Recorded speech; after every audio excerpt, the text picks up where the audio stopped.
What is going on, folks? What's up? What the heck happened here? How dare you scheme the people on that? I didn't click a thing. I'm Who's blaming Uncle Bill. Who's pressing I buttons wasn't over ready, there? man. I'm going, oh shit. What? Oh my Supposed to be goodness. professionals here. What is going on, gentlemen? Nothing, Not man. much, How man. are you guys doing tonight? Doing good. I think Uncle Bill muted himself too when he was doing all that clicking earlier. Unmute yourself. Let me tell you something, motherfucker. That Right dog now, just slid, by the way. I've had that cursor in the middle of this screen because you're bullshit from last time. So it ain't me, whatever you're doing. It's Oh, you, Oh, brother. it ain't. You. Don't lean back. That dog just I ain't slid back touching there. nothing. I always try to blame shit on me. He's over. Oh, God.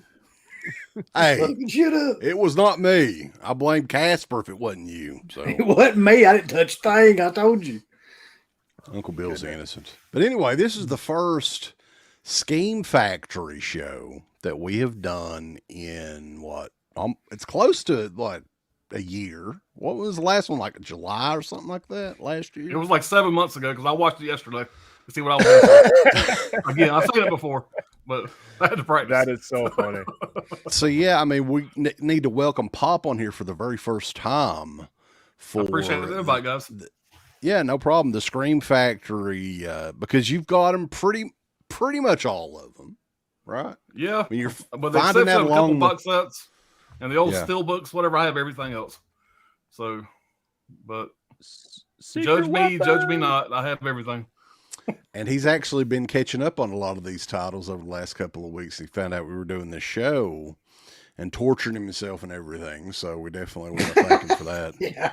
Because Yeah. most of these movies, and you know, this is from October of 2017 to October of 2018, which is kind of why we're slowing down doing these, because we're almost caught up, really. I mean, think about it. Scream Factory didn't really do a whole lot. You know, 2019, 2020 especially was like a slower year. So, you know, I don't know if we're going to do another one this year or not, but we're pretty close to catching up. Yeah, no, I agree. I think I posted this on Instagram that as I'm going through these titles, I realized like how much of a big transition year 6 was for me as a collector of the Scream Factory line, because at this point I had pretty much the first couple of years I had every single release, and there came a point where they started, you know, really doing a lot of like duplicates again of titles that I already owned. They were releasing like so much stuff, like it was ridiculous. It was hard to even catch up.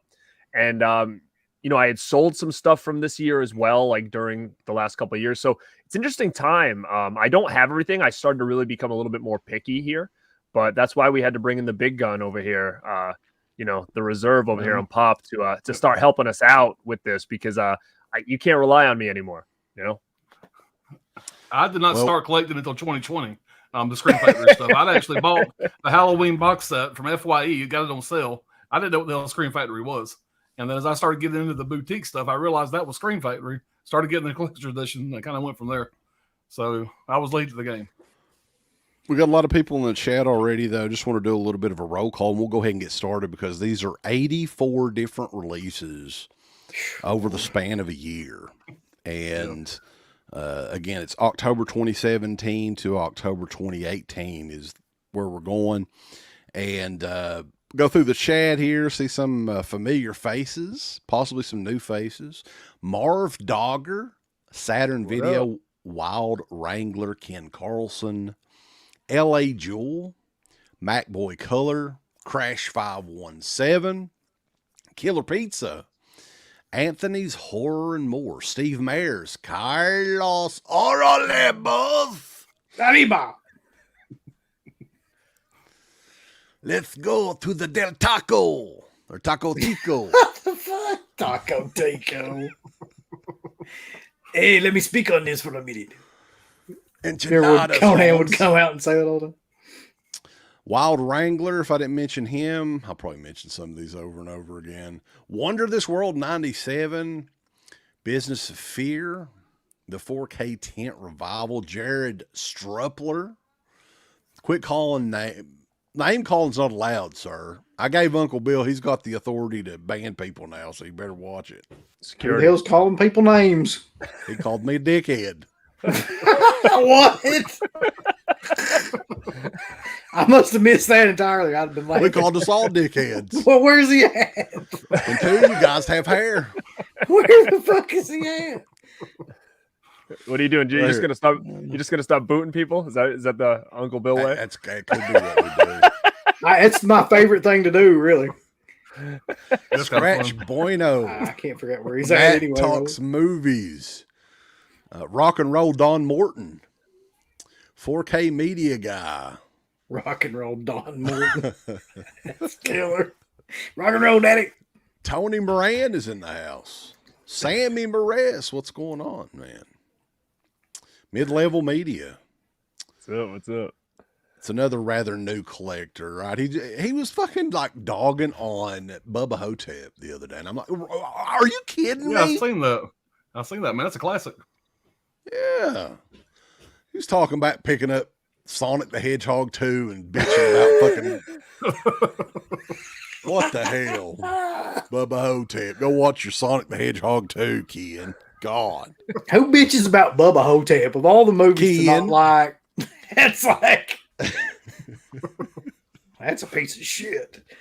Look, if you don't like Anyway. Bubba Hotep, I don't like you. Damn. So, You gotta. just kidding. We can all like what we want to like and live in a happy world, boss. Yeah, you just can't shit on Coscarelli. You know what I mean? Yeah, you can't shit on hospitality either, because I won't allow it. Can't shit on Coscarelli. Coscarelli. I won't allow it. There you That's a new go. shirt. That's perfect. Stuntman Mark is in the house too. He's wanting to know when Severin Year One is. No, whenever. Yeah. I don't even know where to start, man. I wouldn't even know where to start. A lot of people don't realize Severin has been around longer than Scream Factory. They've been around a long time. Yeah. Yeah. Putting out a lot of buttons and stickers and shit for a long time. They've got a banner at these conventions. It's got 25 years of shit. Severin Films or whatever it's been. It's not been that long. What was it 2008 or so for Severin? I don't know. I have no idea. I don't keep up that shitty old company. Anyway, let's go ahead and get rolling. People in the chat, keep messaging and everything. We're going to get this party started. October 31st, 2017. There were 2 releases that day. First of which was the 2004 Dawn of the Dead remake. Bulls. Look, I didn't even bother doing this because ain't no sense in it. So Wait, that's the first one. I think I grabbed the wrong one. Hold on. Oh, he's got a couple Oh, of Dawn shit. of the Dead remake Blu-rays. No, I think I grabbed something else. Which this one just As far now as got a remakes 4- go, this is one of my 4K. favorite remakes. I think this is a great remake. It's a lot of fun. The I mean, the you got 4K just came out. Zombie Burt too, Reynolds right? in this. All right, there it is. There you go. Sorry. I told you my new shelf situation for my Screen Factories is wacky. So here we go. And this movie happened probably because Shaun of the Dead was a huge hit, right? The year before, I think. And then this movie was a huge hit, which, I mean, this movie's okay. I never have the desire to go back and rewatch it. listen, I think look, the first half of this movie is amazing. I think it's kind of like towards like the end and stuff, but like the whole first part of this movie is great. It's probably one of the best things that came out that time period. I think Sarah Pauli's a really good actress, and she hasn't really done anything since then. She directed Women Talking. It's up for an Academy Award, buddy. Oh wow. She directed. I didn't She's know a director now, yeah. that. Okay.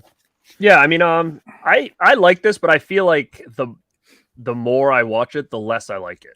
So, like when I first saw it, I loved it, obsessed with it. And then as I get going, I feel like the more times I check it out, I'm just like, it's fine. It's wonder one of what the better remakes, but it's not one I'm going to upgrade because this is fine. You know, I What the bought zombie this movie baby like looks like in 4K.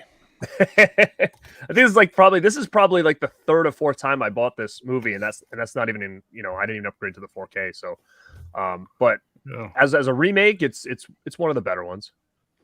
Yeah, I enjoyed it. You And make got sure a you fan stay after the club in credits. here, man. Because after the credits, you get a whole nother what happens to all the survivors and stuff. And first 2 or 3 times I watched it, I never seen that. So it kind of changes the whole ending of the movie. Yeah, maybe eventually I'll go back and check this movie out. But I think I maybe have watched it once or twice since I saw it in the theater. I mean, I didn't hate it. I did not hate it when I saw it, but it's just one of those movies that I don't ever really have the desire to go back and rewatch.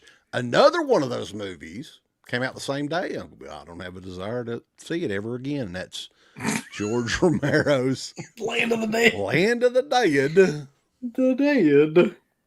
Yeah.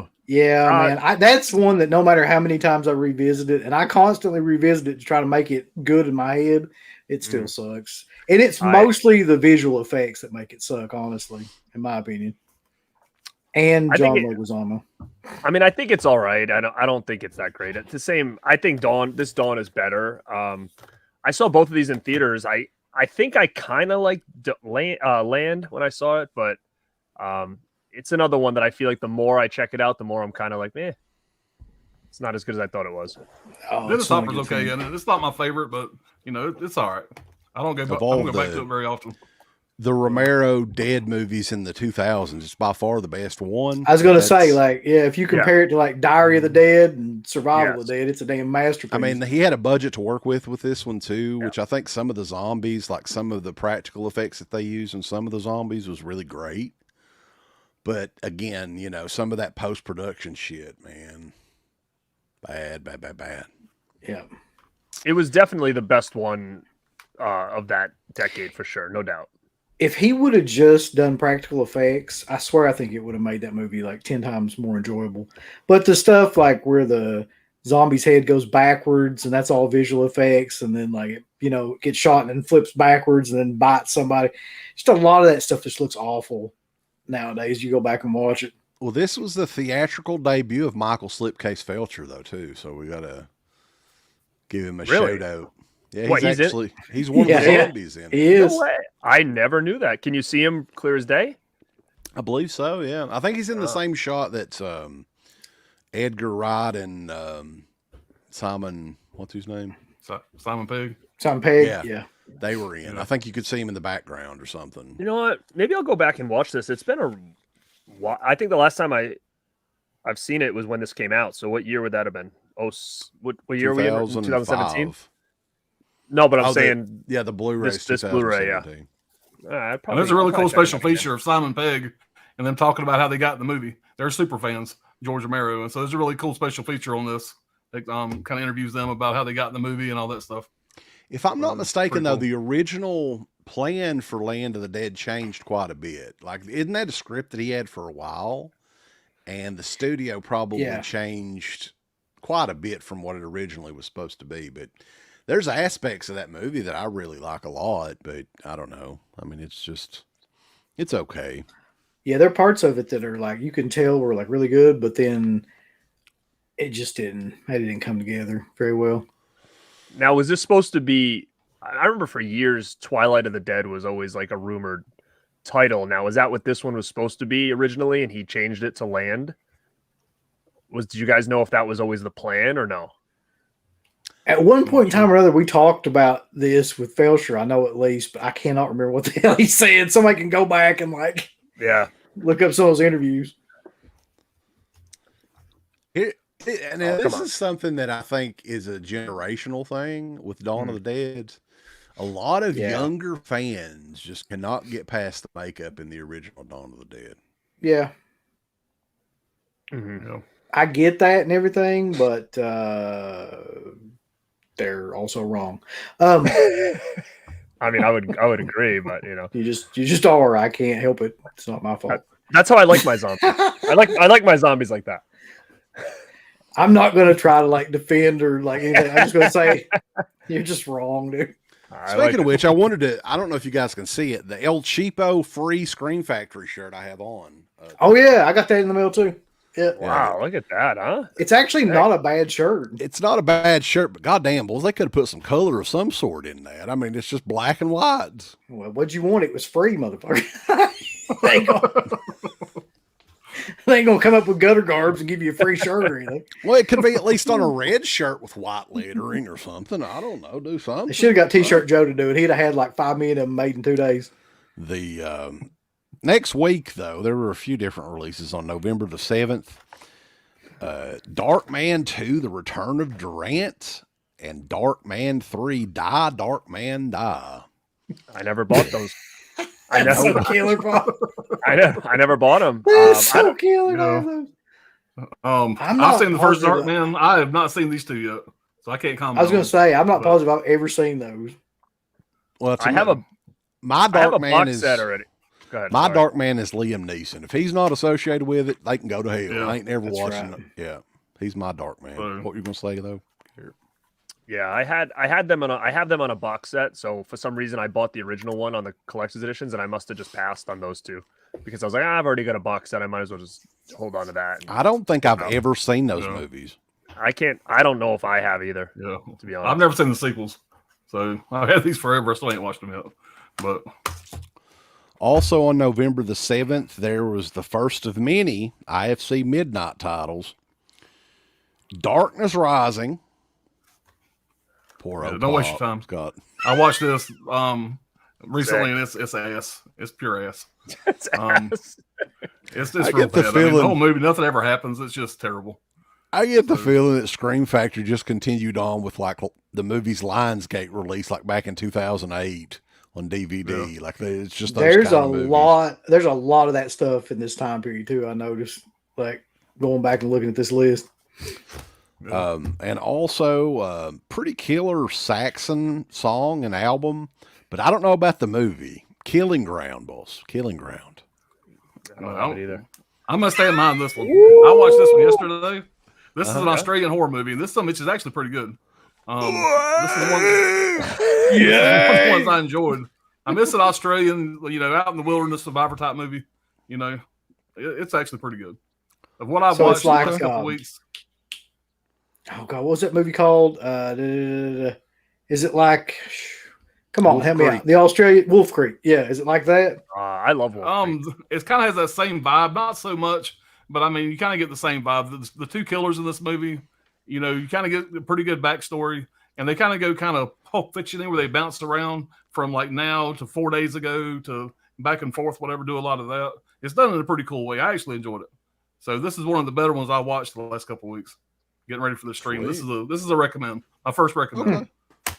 That's Good what deal. Scream Factory needs. Scream Factory needs to get Wolf Creek on 4K. That movie doesn't have any Yeah, that'd be Blu-ray, I great, don't man. think at all. That's one of those movies too that everybody seems to completely forgotten about. Like, you don't hear anybody talk about that movie at all anymore. No, I saw that in the theater and I friggin' loved it. I thought it was a great movie. I've probably only seen it 3 times in my life, but I remember just loving it a lot when I saw it back then. Did you guys like that when you guys checked it out? I remember liking Oh, the man, I first loved one. it. Yeah. I don't think I I ever was, watched the second one, but I was recently introduced to it, and I've watched both the movies and the series. The series, I think, has 2 seasons, and that's really good too. Oh wow, I didn't even know about that. Yeah, the series is really good. It's weird that no one ever got that movie at all and did anything with it. I know the part 2 has a Blu-ray. I have that. That guy was in another movie, which actually was a pretty cool movie called, I think it was called Rogue, I believe. It was like a crocodile type killer movie. Yeah, He was in that. I've got Rogue. It Unfortunately, was actually pretty good. I thought it was a decent killer croc movie. And then somebody in the chat mentioned that they're supposed to come out with a Wolf Creek 3. So is he like still Yeah. gonna portray that guy? Same. Wow, they're same guy. really taking their time here. Now he wasn't in the series, right? Yeah, he I'm was. waiting on CK to He say. wasn't. He was. Wow. Yeah, both seasons, man. So if you like the movies, you like the series. Same deal. Interesting.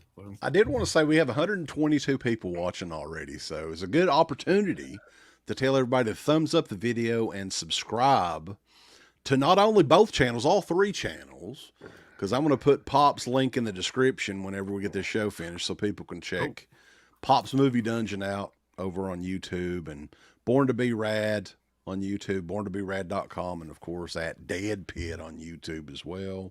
Also, I put up a podcast this past Friday of all of the other Scream Factory shows combined on podcast form. Almost 11 hours of audio if you want to catch up with it. 2 days worth of work or something, you can get to it. Wow. But let's continue on. November the 14th, 2017. And this is a movie that I've seen actually a couple of times, from American International Pictures, originally released in 1958, Attack of the Puppet People. I don't have Yeah. it. Wow. That's kind of a cult classic for being like a schlocky kind of movie, really. Yeah. I know. I saw that. I haven't seen it. It's actually not bad. Man. It's actually pretty funny. Okay, I'll put that on my list. Old black and white. So this dude has created this device that shrinks people down to like doll size, and he collects them. Like he collects, and it's like the whole movie's like forced perspective type thing that was a big deal in like the late 50s, early 60s. And it's a not very long movie either. It's kind of fun. I don't mind it. I've never seen it. It's an old 1958 or 56. I can't see. One of the two. In the 1950s. It says 58 here. Honey, I Shrunk Some Bitches. That'd be a good name. Alternate title for it. Next one up, which I think we're going to just completely skip because this is one that Pop does not have in the collection yet. So everybody throw some offers out. The Paul Naschy Collection 2, Electric Boogaloo, which was released November the 14th as well. It features the Hunchback of the Morgue, a dragonfly for each corpse. That's right. The Devil's Possessed, Exorcism, and this has got to be a great one here, guys. The Werewolf and the Yeti. Ooh, the Yeti! In a steel cage match. Do you think they grab each other and like shake? Wait, what was the dragonfly one again? That was a dragonfly for each corpse. A dragonfly for each corpse. Okay, that sounds like a song from with your band there or whatever. I don't know why this popped in. Yeah. We should make that a song. Sounds like a bad like Giallo movie from the 70s. Dragonfly for each corpse. How awesome would it have been, though? Dragonfly for each corpse. This film come out in 1975. If Dusty Rhodes played the werewolf, oh, what would that be like? He would just cut a promo on the Yeti. That's what I would want to hear. What he said? Let me tell you something, Yeti. Yeti. I'm going to draw that line in the sand, baby, and I dare you to cross it. Yeah, fucking I'm buying it now. I gotta buy it now. Yeah. You got me hot up. Yeah, it's got him all riled up. He's gonna live buy it right now. Well, hopefully it's not out of print. If it's out of print, it's probably going to be ridiculously high. But next one up, and I'm sure we'll talk a little bit about this one, from November 28, 2017. Misery with Kathy Bates. Classic. And James Caan. Yeah, man. One of my favorite movies. I love it. Yeah, I think that there was an MGM Blu-ray of this that I have. I think that's the one that I have, but I didn't get the Scream Factory one. Yeah, it had like that is tan a great cover movie. or whatever. Yeah, that's the one I got too. That's why I never got that one in. Yeah, of course, you get the. But now they have the 4K now. Yeah. Yeah. It's her second. It's Kathy Bates' second best role, right after Waterboy. Like that was that was the best role she ever had. My mama said. I love that movie. Yeah, but Kathy Bates, kind of her breakout performance. I think that she'd been acting a long time, but I mean, this was kind of the role that made her kind of a name. And it's a great movie, man. It's a Stephen King story. I think it was a huge hit when it came out in 1990. And yeah, I mean, there's the one scene everybody talks about with is it a sledgehammer? Yeah, it was the hobbling scene. The hobbling, yeah. Be a great name for a movie. The hobbling. The hobbling. It might be in this stack. We'll see. Yeah, it could be. There's very few things that make me sick, But that bones breaking, legs breaking, ankles breaking, shit like that, I can't do it. Like I go back to that Monday Nitro where Sid fucking like Oh, yeah. God, right man. into it was. You had to bro. bring that back into my head. Like I tried to And get then rid there of was that. you remember the Louisville basketball player that he didn't have a boot on. You could see the fucking bones sticking out of his. That shit just makes me sick. I used to think like, what do you think it looked like when Sid got in the back and they undid his boot? Like, what was under there? Like that's what's crazy. Like that boot was basically holding everything together. It felt like. Well, look up the Louisville basketball player that broke his leg. That's probably what was. Did you ever see like the martial arts one where the guy kicked the other guy and then it broke as he was like coming back and then he stepped back down his foot, but he stepped on like it flopped back, so he stepped on like the shin part of it. I was like, oh fuck! So You gonna cause him to pass out if you keep it up. Oh my god! I swear to God. Do it, man. I can't. Yeah, that's some rough shit to see, man.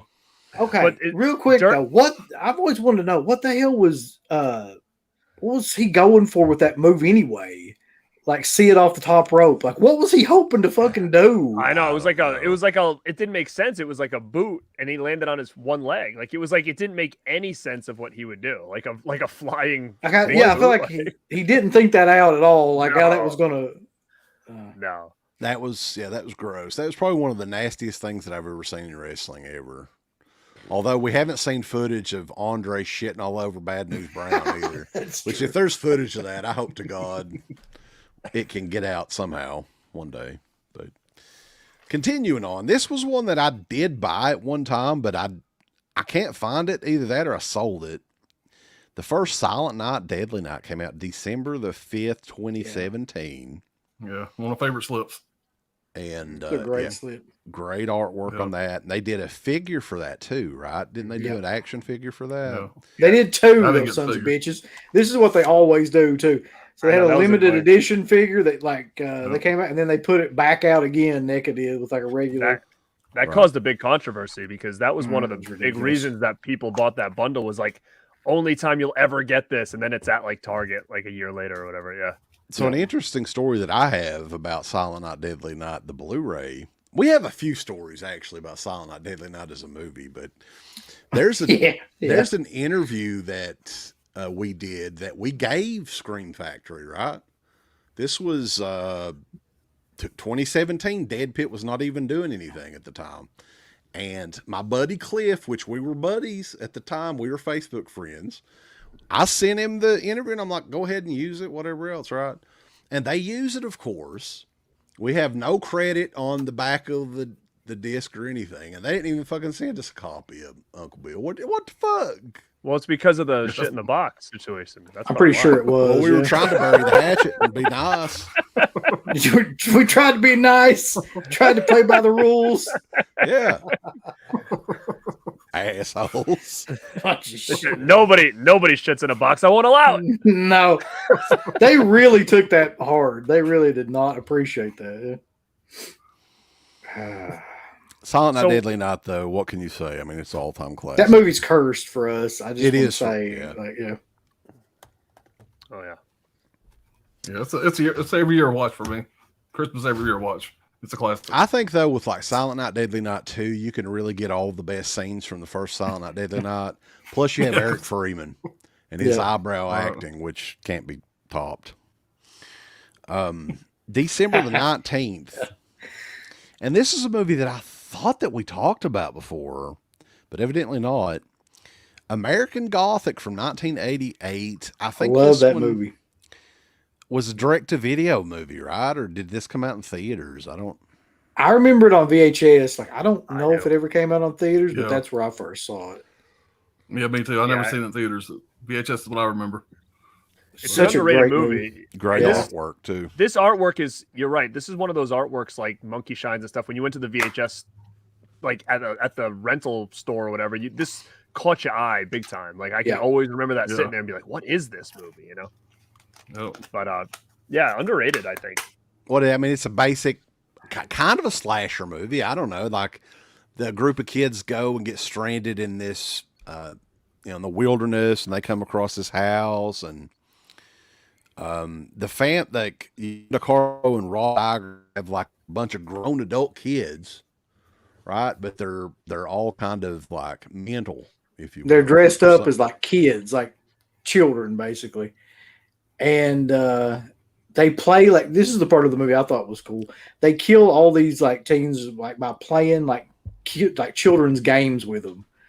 Like that's kind of like part of the gimmick of the movie. Like one of them is a swing that overlooks this like cliff that they get one of them on, and then there's like there are other games and stuff that they play where they end up killing them. And I think Yvonne DiCarlo like stabs one of them with a knitting needle or some shit like that. Like it's just a real kooky movie, but it's great. Can you guys pull Ragnar's thing up that he's asking Brian something? I want to talk about that for a second. This? No, up. Oh fuck! Do we really have to address bullshit like this? No, but you know what? I think Vinegar Syndrome again has started a trend that we might see, because they're doing that if you get enough points, you can get a slipcover for movies. That slipcovers have been out of print forever, right? So instead of going online and paying all this money, you just got to buy more shit and then you can use points. And I did it. I got the slipcover for Bloodhook with my points because for whatever reason, I missed out on the slipcover for that. And it's one of those like the most rare slipcovers that Vinegar Syndrome has, but they have it on the site. But what it does is it comes and it looks exactly the same, but then on the spine or something, there's like a little new design that basically says that this is like the reissue one, right? Not the original one. So now I'm looking at that and I'm thinking, I think that other companies, like especially something like a Scream Factory, where their slipcovers, they do go out of print. And I think that this is going to be maybe something new where other companies start doing like repressings of slips and having them in some kind of, maybe not a point system, but basically be like, hey, we'll get you this, but it's going to have something a little bit different on it. I think that's something they might do, but I don't know. Do you think Scream Factory even would put in the extra work and do that? Like, probably I think Vinegar Syndrome's the only one that can do that. I don't think any other company would get away with that. No, me either. I do think having like a reward system like that, like I think some companies will rip that off. Like I'm not sure, like maybe Arrow or something. I don't see Scream Factory caring enough. Like they're too big of a company to do that shit. But I can see other companies trying to do something like that. Well, and essentially your new 4K releases, which they're doing a lot of now, you can get the exact same edition. Right. And to me, I would rather have the original artwork on a lot of these titles than, Joel Robinson's fucking Microsoft Paint artwork. So, I mean, to me, you're getting the best of both worlds. If you get the slipcover, you get all the great special features, a better transfer and everything. As long as the grease is not on it, you're good. Yeah, you know what? I think you're probably right. I think that's their way of kind of going around that is just to be like, hey, let's just re-release all the new shit. And if they never got the slips and stuff before, then they can just get them now. Like I think that's probably exactly what they're doing. I actually, though, didn't think that was the comment that you were going to pull up. I thought that this was the comment that you were going to pull up, and that's why I was getting all perturbed about it. Because I get tired of hearing this shit all the fucking time. Come on, look y'all behind collect me. Dolls. Listen, fucking pussies. I remember my dad said that one time about my wrestling figures, and I get so pissed. I remember he's like, oh, get these, like, oh, you get your damn wrestling dolls over there. I'm like, they're not dolls. Like I was like a little kid. I get so. They're looking action figures, man. They're action figures, motherfucker. Yeah, you're damn right. I was like trying to tell him. He-Man dolls out of here. You drop kicked him rocker style and then ran out of the room. Melody Felcher is in the house. She loves seeing Pop on the panel. What's going on, Mel? Yeah. And I got fucking Clint Eastwood and Rambo back there. How fucking manly is that? Come on. That is manly. Yeah. I mean, I've got Tiffany and no shame and Stripe. I got Tiffany and Linda Blair back there. Yeah. It's like I just hate the idea of pussy balls. Trying to differentiate between nerds. It's like we're all fucking nerds, dude. Like I don't give a damn what you collect. Yeah. It's all in the same wheelhouse. You can't. Yeah. As long as you don't have like a little furry thing named Princess Puffins. As long as you don't have that. Right, because that would be stupid. Well, I'm just glad the princess is sedated right now. She's very sedated. Yeah. He shot her up for the stream started. She's like, look at all these damn nerds on here collecting dolls and shit. No, all she's thinking of just keep me away from them kids, boy. She's looking around that room and she's saying, what's all this childish crap around here? Yeah, she's like, this guy, Jesus. See, Well, I mean, one good thing is us doing these streams and stuff. Even if people aren't collecting specific things, I think us talking about them, I know how it is. You get FOMO. I bet they start collecting. Like, what's his name? Who is it? Somebody just said it right here. Alpha Romero. He's going to start collecting figures now because of our last stream. He says right there. See? He needs the Ooga Booga doll. He's going to get that. Oh God! I don't know how Charles' band hasn't got deleted yet. I don't know. So we're helping cares. people out. Let's continue on though. January 2nd, 2018. This is kind of an oddball release because I don't know if they did this. What? I love it. Nothing. Go ahead. I didn't know if they did this again. It was a double feature release of some of their earlier titles, The Fog and The Howling, in a double feature on January the 2nd, 2018. See, this is where it started, where they started to be like, let's start re-releasing things, right? Like, Says we're it gonna was do a double pack. retailer We're gonna do exclusive. That you can get on Hamilton Book right now, cheap, like $5. The 2-pack of that. Yeah. I'm wondering if they just had like a ton of discs of The Fog and The Howling and they just combined them and was like, yeah, let's get this. Yeah, I never grabbed that one. I didn't see a point. I just got the collector's edition of both during that time, and I said, I don't need that. And so I just kind of skipped over that one. So this is an interesting time period, though, for me. Like, I wasn't really collecting as much. I was still buying stuff every once in a while. I think there's only like a couple of Scream Factory releases that I legit bought, like pre-ordered from their site or whatever. And this was one of them. I actually pulled it out here because this is a highly sought after movie. I don't know if people realize this. Beforehand, the Anchor Bay edition of this thing was going for like over $100. We're talking about Hell Night from 1981. It came out the same day, January 2nd, 2018. I love this movie. Gorked Out Andrew, man. That is a great movie. Well, you're I hate to tell you, you're not complete here because mine has the fucking hop sticker on it. Oh my God. Wow.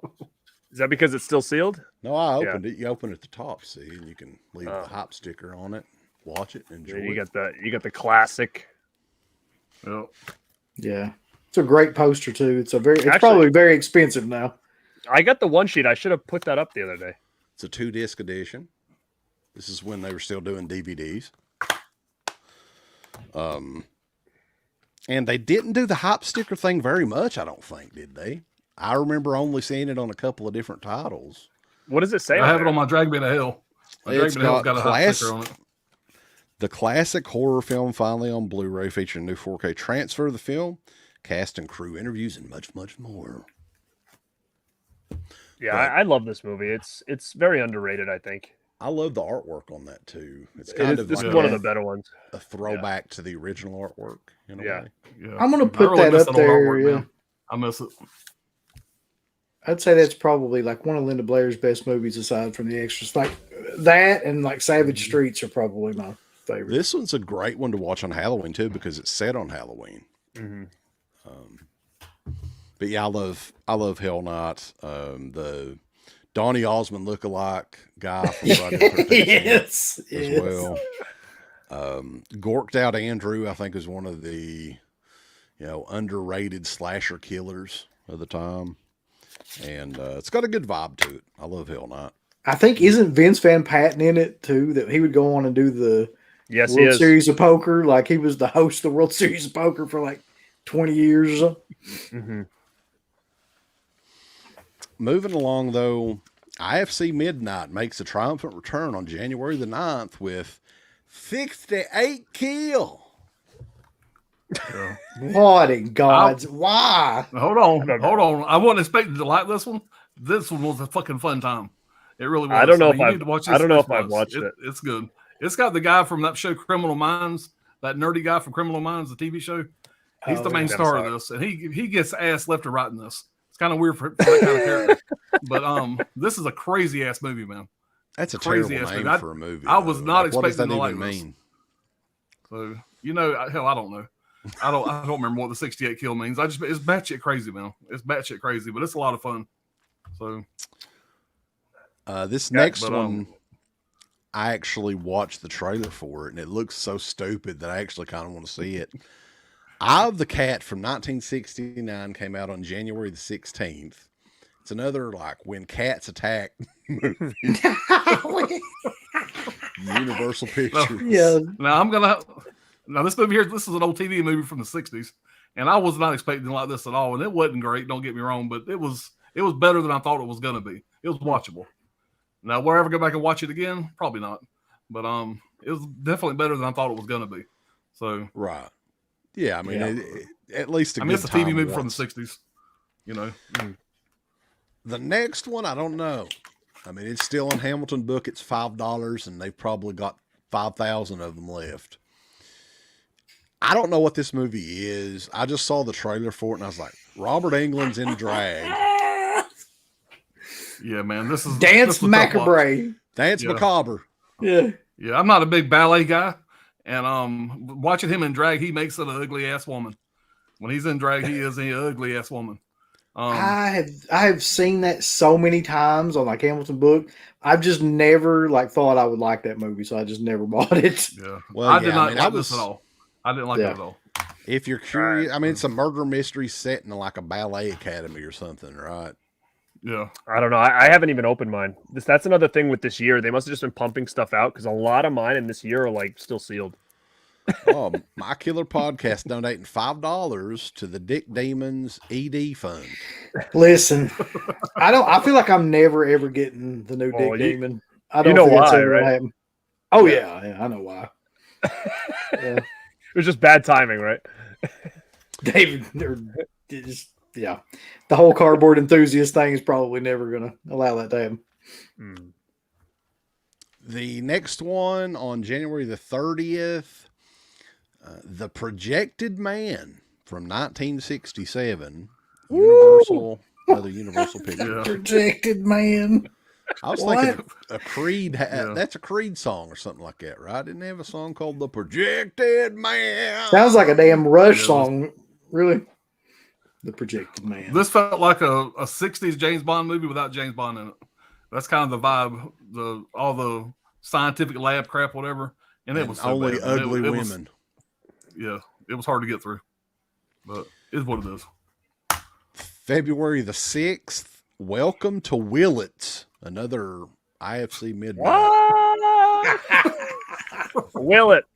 Now that's a dollar, like that's a dollar store movie right there. If I've Wow. ever seen one. No, Welcome to Willits, baby. Hey, I did watch this. I watched this Let me tell 2 you. weeks ago, and it's actually it ain't good, but it's got the plot's funny. It's got Rory Culkin in it, and he plays a character named Possum in the movie. It's like a local redneck, whatever. That part's Get the enjoyable. fall from grace, And- Rory Culkin, baby. You basically got this this local family, like these hillbillies that like have a big pot farm, and they're making this new strand of meth.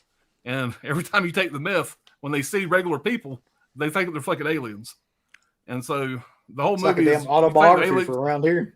aliens are attacking, but they're just seeing aliens because this meth got them all screwed up.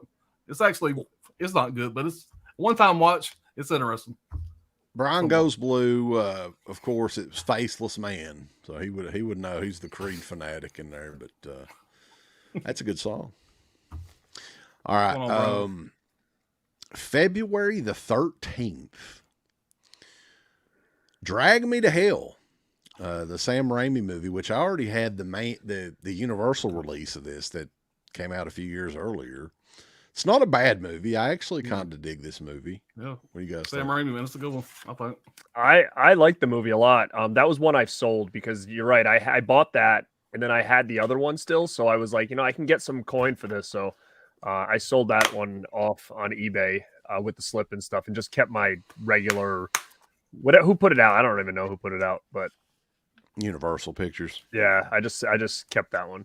Well, I'm sure it's the same transfer. I mean, hell, the movie was just from like 2009. Yeah, but it's a good movie. I think it's really good. Yeah, I mean it's got some really good shots in it, and Sam Raimi coming back to horror and everything. Everybody was excited at the time. So February the 13th from 1967, Games. You guys want to play some games? Ooh, cool. That looks like it might be promising. Is it all right? I haven't seen this. Games. Time to play the game. Yeah. Passion wears a mask of terror in the strangest of all games. That's their famous tagline, I guess. Yeah, Games. I haven't seen it. Wow. From that was another Universal Pictures. They got a lot of Universal releases here. They probably They did, yeah. yeah. The Blind Dead, probably known as, I guess it's known as the worst Blind Dead movie of all time, from February 13th, the same day, Night of the Seagulls. Night of the Seagulls. Let me tell you, baby, Night of the Seagulls is here. Oh, look at that cover though. That's sick. That cover is amazing. Look at the fucking back. I'm just going to be able to see that or not, but yeah, those things look rough. You talk about a bad name for a movie. I don't know if it gets much worse than Night of the Seagulls. Yeah, who greenlit Night of the that? Seagulls. Getting a board meeting, it's like, we're going to go with Night of the Seagulls. That Yeah, sounds terrifying. that's going to bring them in. On Saturday night at Night of the Seagulls. How do you defeat them? We're Bread. going to get Grim Reaper to do a song Throw called Night of the bread. Seagulls. Do Night of the Seagulls. do Dusty for your life. do Dusty promoting Night of the Seagulls? Yeah, here it comes. Do it. Let me tell you something, baby. August the 11th, Daddy. In theaters nationwide, if you will. Come one, come all to the Night of the Seagulls. Woo. Everybody I know has nightmares about seagulls, Daddy. And in Night of the Seagulls, those nightmares become a reality. That's killer, dude. I love Oh god. February the 20th. awesome. The Gate 2 Trespassers. I have seen this movie. Mm-hmm. I like Not- the sequel, actually. It's not the first movie at No, all. it's They not. they It's went not. away from that quite a bit. And this one only stars That's the Terry. reversible art. yeah. Oh, I never even seen that. Cool. Which I think I might actually have that over there. I think that was one of them that was like $8 and something on one of those sales. Doesn't Uncle Bill have like the promo thing? The VHS like video store thing? Yeah, what's the guy's name? What's his name that directed that? Tibor Tokix. That's right. He sent like a couple of different things, but like probably the most notable thing that he sent like through the mail was a mobile that was a video store promo that hangs down that has all the little like creatures like around it. I have one of those too somewhere. If you guys don't want to send it, I'll hang it for my stealing over there. I have no idea where It's it's at. awesome. It really is awesome though. It is I pretty I've never cool. seen anything like that. Really. I'd hang it. But Are yeah, you this sure is that's who sent it? You sure Victor didn't send that to you? Tibor. No, it was Tiber. Tibor. Tibor. Tibor. No, we asked Felcher because Felcher interviewed him. Like, how the hell do you pronounce this dude's name? And I remember he said it was Tibor. Tibor. Okay. Tibor. February 20th, William Castle Joint, originally released 1964 from Universal Pictures as well. The Night Walker. Don't got it. That I haven't you seen can't it. make I can't make anything out of that cover whatsoever. Somebody's holding an eyeball, baby. About what Oh, that would be yeah. about. I see it. I see it now. I thought it was like a face, like with a weird nose. I mean, it's an old one, old black and white. But Yeah, they released a lot of stuff like that. Most of it was from Universal Pictures, it looks like, too. Trying to figure out what they were doing during this time period. I think they were just trying out like a lot of the older movies to see if like that had a market. And they stopped doing that pretty much now, except for occasionally they'll do it for like that limited edition stuff, like for 1500 or something like that. They'll do it like Right. one of the older titles like that. I think that was Yeah. before they did that sort of thing. So 7852 Hitchcock's shower scene. What is that? I didn't know what that was either. Is that a yeah, documentary? this is a really good documentary. It's a documentary that just goes step by step. How they did basically the 7852 was like 78 takes, 52 shots or something. How they created the shower scene in Psycho. You get a lot of good interviews on here, just fans of the movie, people that are still alive that worked on the movie. They have Gus you got Van Zandt Hitchcock's on it. Oh, I don't know. No, I don't think. Actually, they Maybe do he talk watched about the the remake. movie. He watched that Yeah, movie before he filmed. They do talk his. about the remake. You got Hitchcock's granddaughter on here talking, but yeah, it's crazy the shit that they went through for that little scene. You know, I know it's iconic, but he was articulate about the scene, whatever, and it's pretty cool. It's like I said, it's a good documentary. It's worth a watch, Dude. So, Garrett, you and I have talked about this before, but Universal used to have, like at Universal Studios, a Hitchcock. I don't even know what you call it exactly, but it was called. It was called.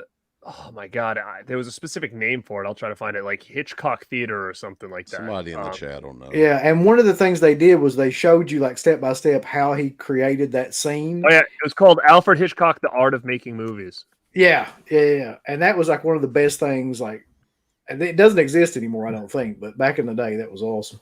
I mean, you could they pick people in the crowd to like reenact the shower scene or whatever, and then I'm telling you that birds when you put the 3D glasses on, I've never in my life seen anything like that before. Like I literally was like this, like I was like a little kid, like trying to get the birds out. Like I felt like they were around me. Like I've never witnessed anything like that in my life. It was wild, but that was cool, man. Also on February 27th, Colossus: The Forbin Project from 1970. Woo! I'm not saying it. Never heard of it. Wow. So it apparently they commissioned a bunch of 5-year-olds around this time to make their cover art. I think that they were using real bad, like what the hell? I think they were using the original poster art on a lot of these. So that's what it looks the action like, shot from the inside. What's going on? Does that look like an older poster art or something pop up front? Look at Brian Goes Blues comment. That's killer, dude. Yeah, I mean, that's all the artwork you get for the slip. But yeah, I don't know. You gotta find that picture. That it's like another James Bond ripoff. Speaking of funny picture, funny T-shirts wearing to school. In high school, we went to ECW event, and my friend got the Francine 469 shirt. On the back it says, "I just ate your ass," and he wore it. He wore it to school the next day, and then they sent him to the office and told him to go home. Did you guys have the? Oh my god! Were they called Big Johnson shirts that everybody had to turn inside out at school? Did you remember? Everybody had those at one time or another. Yeah. They all had like sexual innuendo on them or whatever. Yeah. There's always some stupid like Big Johnson fishing rods or something like that. That'll be like, you know. Yeah. I live in Florida. They don't get shit down here. Everybody thought they were so cool turning their shirt inside out and stuff too. Like, oh, look, I'm a badass. Turn my shirt inside out. Fangs of the Living Dead on March the 6th. Is that one any good, Pop? I've not seen this one. Didn't get to this one yet. Is that like Hammer or is that some other company? It says Europix International. Oh, yeah, I don't think this is a Hammer. I don't think 1969. But yeah, let us know. I don't know anything about it. Seen it. You got some reversible on this. Looks like that's probably the original artwork there. I would guess. Malinka. Another name there.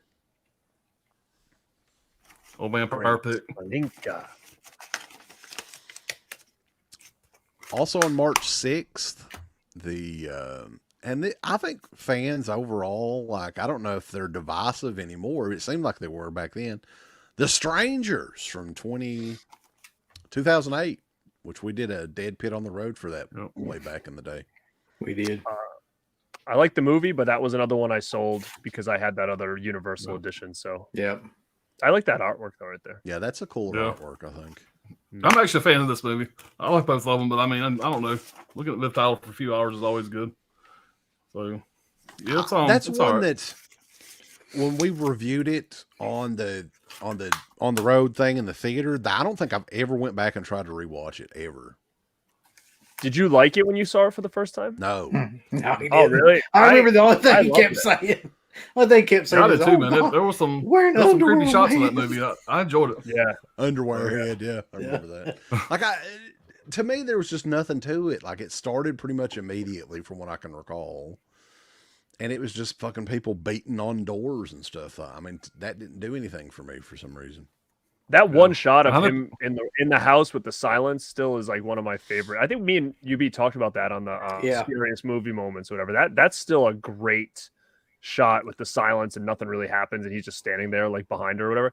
Super, super cool. Sequel's okay too. I know a lot of people like the sequel more. I think there's elements of the sequel that are better, but I still like the original a little bit better. But I don't understand what this is now that they're remaking it already. I think that's kind of stupid. And I know people that have got this from the Screen Factory site recently and still got the slip. You guys give a damn, but they're the slip's still available. At least some people got it. So there you go. March the 13th, the Bamalance. Eric Roberts. Yeah. James Earl Jones. I've never seen this movie. Have you guys? Mine's not open, but I have seen it before. It's it's another one of those. I love all those kind of like car There's movies. a classic 90s cover out there. Oh, that is really cool. Yeah, what's going on with James Earl Jones? He looks constipated in that picture. But yeah, we're gonna use this one. Like, all right. Yeah, that's a classic 90s poster right there.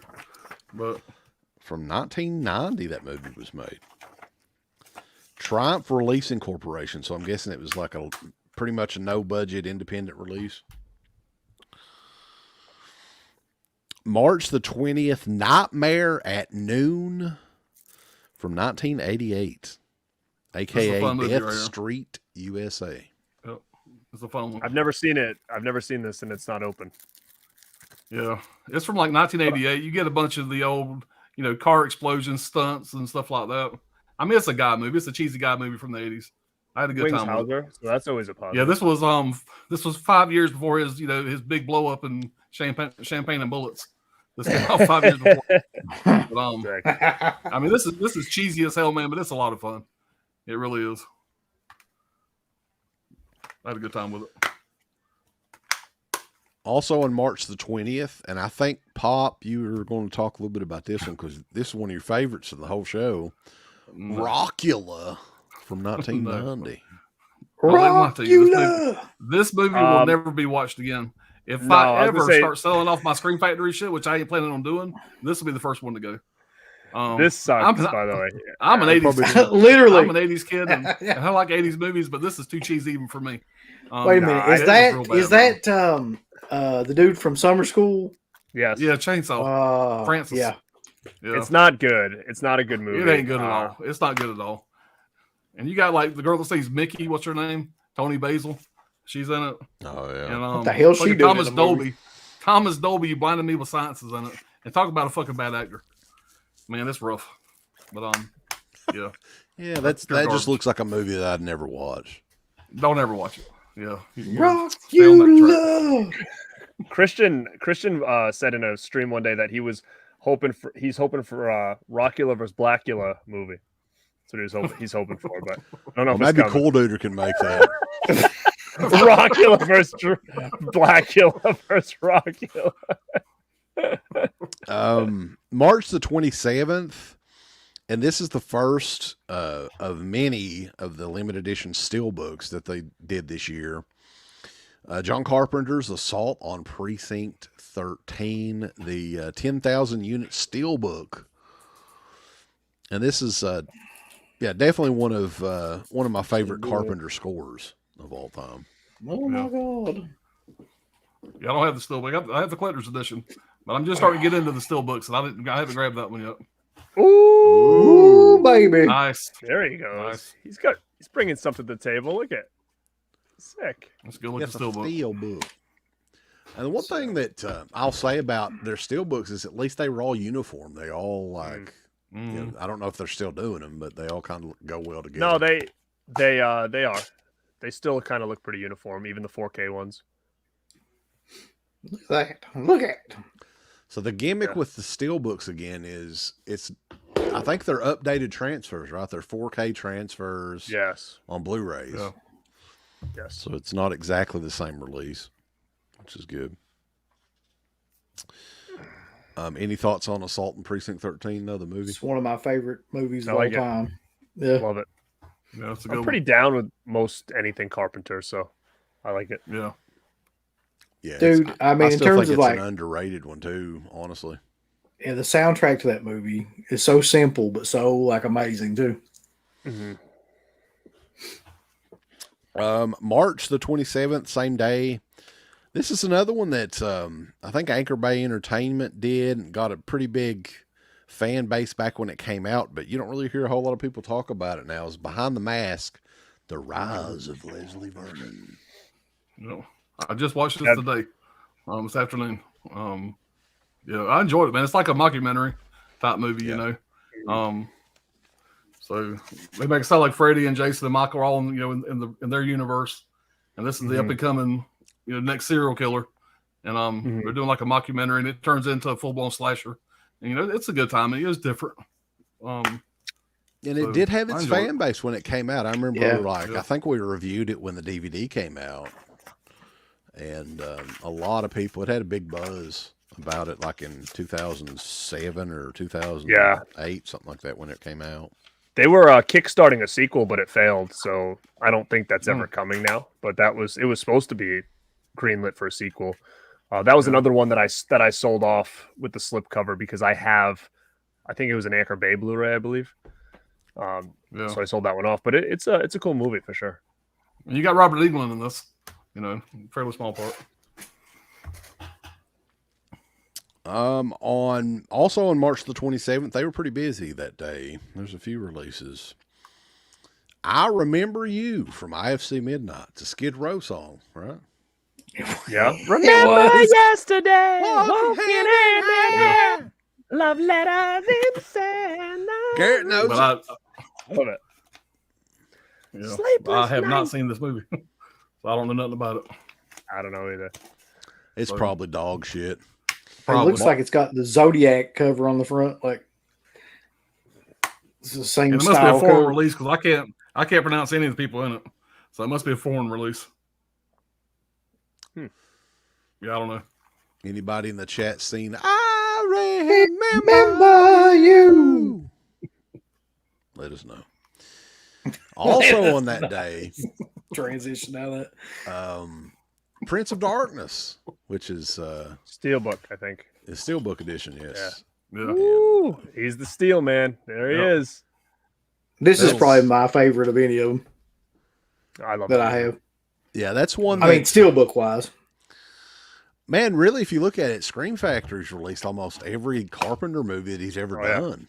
I think the only one they didn't is they haven't released Ghost of Mars, and I think they've gotten everything else. I'm pretty sure.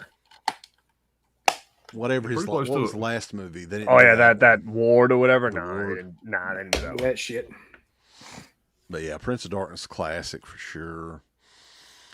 On April the 10th, Crucible of Horror from 1971. It was a Canon film.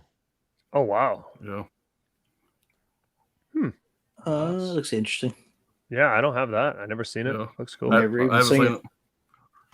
But nothing. What's the? Is there alternate art or no? Yeah. I do know that.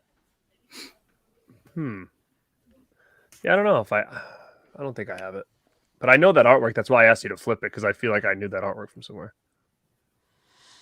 I don't think I've ever heard of that movie, honestly. Yeah, I hadn't either. I hadn't had a chance to watch it yet. So, but. Brian Goes Blue wants the Ward 4K Steelbook signed by Amber Turd. I would take that. She was actually in that. She'll shit on it for you. Sign it in brown. That's right. Brown. Full Moon High, also on April the 10th. Oh, yeah, I know. Something tells me this movie. I'm not one of them. So, it's no Teen Wolf, I'll tell you that. But I always like teenage werewolf movies, so I'll give it a pass. But yeah, it's no Teen. Was it like a genre comedy kind of thing, like they were doing? It was more comedy, yeah. Yeah, like they had this whole time period they were doing stuff like that. I mean, look at this shit. So, the chat's proved me wrong. The chat's proved me wrong over there. He had no Scream Factory hasn't done Dark Star or Christine either. So yeah. Yeah, right. Yeah, this was not good. That's in the Rocky category for me. So Something else that may not be good that came out the same day. Super Beast. El Super Bisto. I bought this because I thought this was El Super Bisto, but Now that's another $5 title on God. Hamilton book. I think that's probably better, if I'm guessing. I'm just kidding. I didn't really. It actually doesn't look that bad. I don't know anything about it. I don't even have it opened, so I don't know why I bought this or what. But it looks okay as far as the images on the back. What year are we talking with that movie? 72. Who? God, I can't even imagine what the hell that was. Is that just like a Yeti style movie, or what the hell is it about? It's Super Beast. Genetically engineered Super Beast. The thing that makes me a little nervous about this though, Pop, look at the back of yours where it tells you like the credits of all the people in the movie. yeah, there's nobody. Producer, director, and screenplay. That's all it says. It's all the same guy. Credited or nothing. Produced This guy's by the whole effing show. Yeah, he is. Yeah. Like, is there no one else in Producer, this movie? director, One guy? screenplay. Come on. It was a United Artists film. Super Beast. That's too funny. Now, this is one that's kind of questionable. I mean, I don't know if it's a it's not a horror movie at all. Cyborg, the Jean-Claude Van Damme movie. From 89. I love that movie. Oh, He about killed somebody in that movie, though, for real, didn't he? Like, didn't Van Damme get sued for, like, he kicked somebody, like one of the stunt guys or something like that, and almost killed him? I don't remember. There was some big Got controversy the original about that movie like that. Also, like, Oh yeah.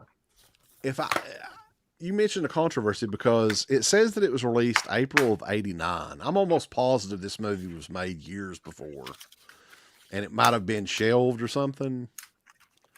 I may be wrong, but I think this was the first U.S. movie that Van Damme actually starred in, like that he filmed. No, You know what? I think his first one was Red Scorpion. I think that was and then No Retreat, No Surrender was shortly after that. I think. Oh, I love that That movie. would have been mid-'80s. Well, I mean, that's the credited date that it came out, but I'm thinking this was filmed like way before it actually came out. Yeah. Pop, look at this image and tell me, it doesn't really look like Van Damme on there, does it? I feel like it doesn't. Like, not really. Who is that guy? It says Van Damme, the star of Bloodsport. That's so No, funny. yeah, really don't. You really don't. That's funny. It looks like he's holding a pressure washer. What's that weapon he's holding? It is. It's a pressure washer. He's going to That'd clean be your so deck awesome. for you. He's here from the future to clean your deck. Yeah.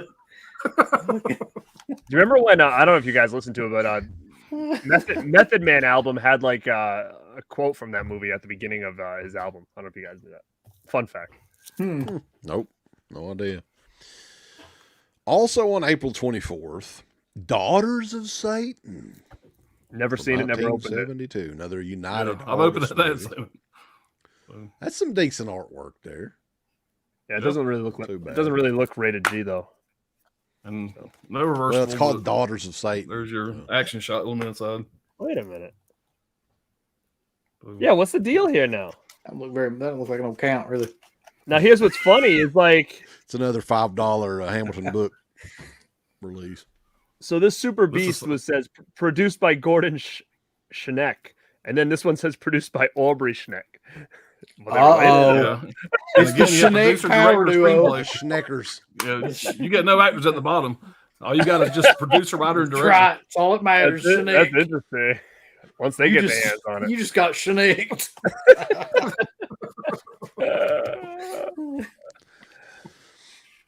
Next one up on April the 24th as well.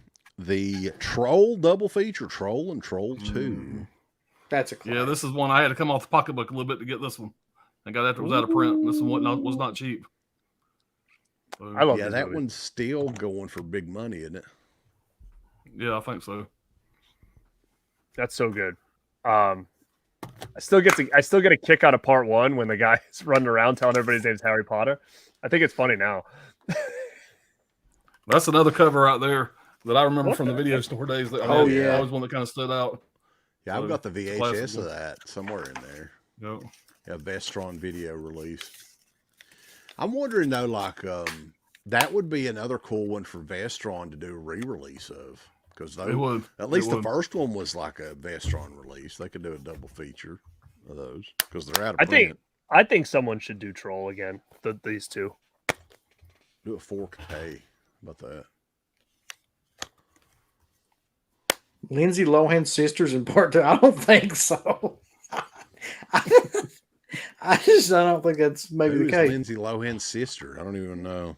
What, the girl that dances in part 2 of Troll? I don't think. No. And there's a really good documentary. What's called the best worst movie or something.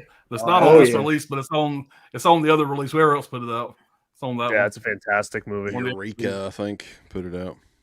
Am I dreaming, or did we not interview fucking George Hardy at some We point did. in Deadbeat's career? We Yeah. interviewed George Hardy and Joshua, Michael Stevenson, both. Yeah, How I about- was just How making about- sure. How about Jeff Hardy? Yeah, we got him too. He's in jail. Doodle. He came out and then did some crack and passed out. May the 1st, 2018, Desolation. IFC Midnight Joint. Whoa! Hank Oh, Williams that Jr. looks- on This the cover front there. This cover, I think, it looks. It was interesting. When I went to watch it, I'm 45 minutes in, and not a damn thing's happened. You got these two ladies and a kid going camping. You finally see this dude standing off in the woods, and it looks like the damn Undertaker. And he has a cool look to him, but he don't do anything. He just stares at him. And like the last He 15 minutes of the sings. movie, you got a little bit of action. But I can't look at that cover. Tell me, Hank, why do you drink?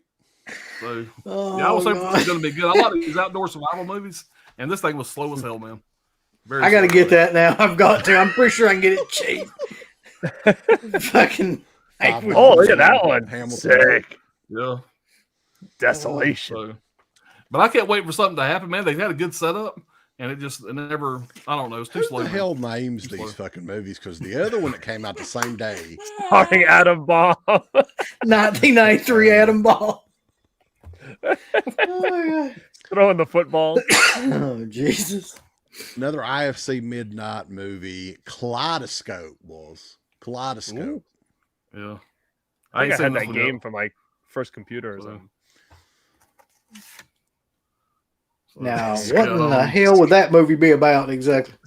They said Scream Factory. beat Murder is a Peacock. matter of perspective, is what it says. And Toby Jones, Anna Reed, and Sinead Matthews. I don't know who the hell any of those people are. That's Dave Matthews' sister, Snape Matthews. Wow, look at that thing. So I don't know. I haven't seen it, but this is one I got off Hamilton Books real cheap. So I just haven't watched it yet.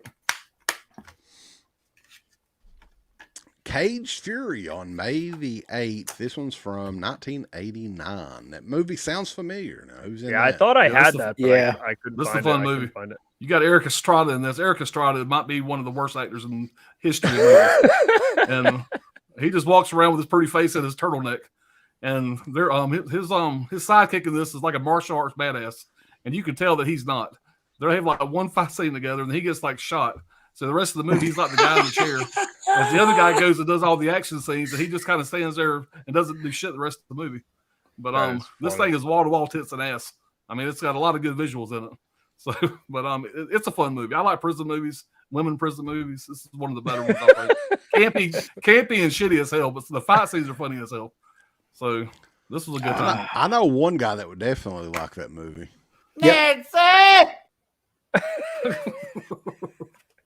There's the inner artwork, man, or the disco art, but it's a fun movie. Not a good movie. It's a fun movie. Steve would like that one. Yep. Steve would like it too. I always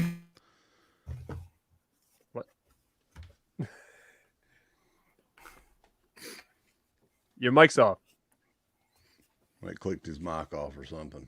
You who you back? talk to. I hear you now. You clicked out for a second. No, it's when he played that clip. It muted everything. I think Oh. everybody always gives me shit like I ain't retarded. Fucking. Hey, you can't say that word.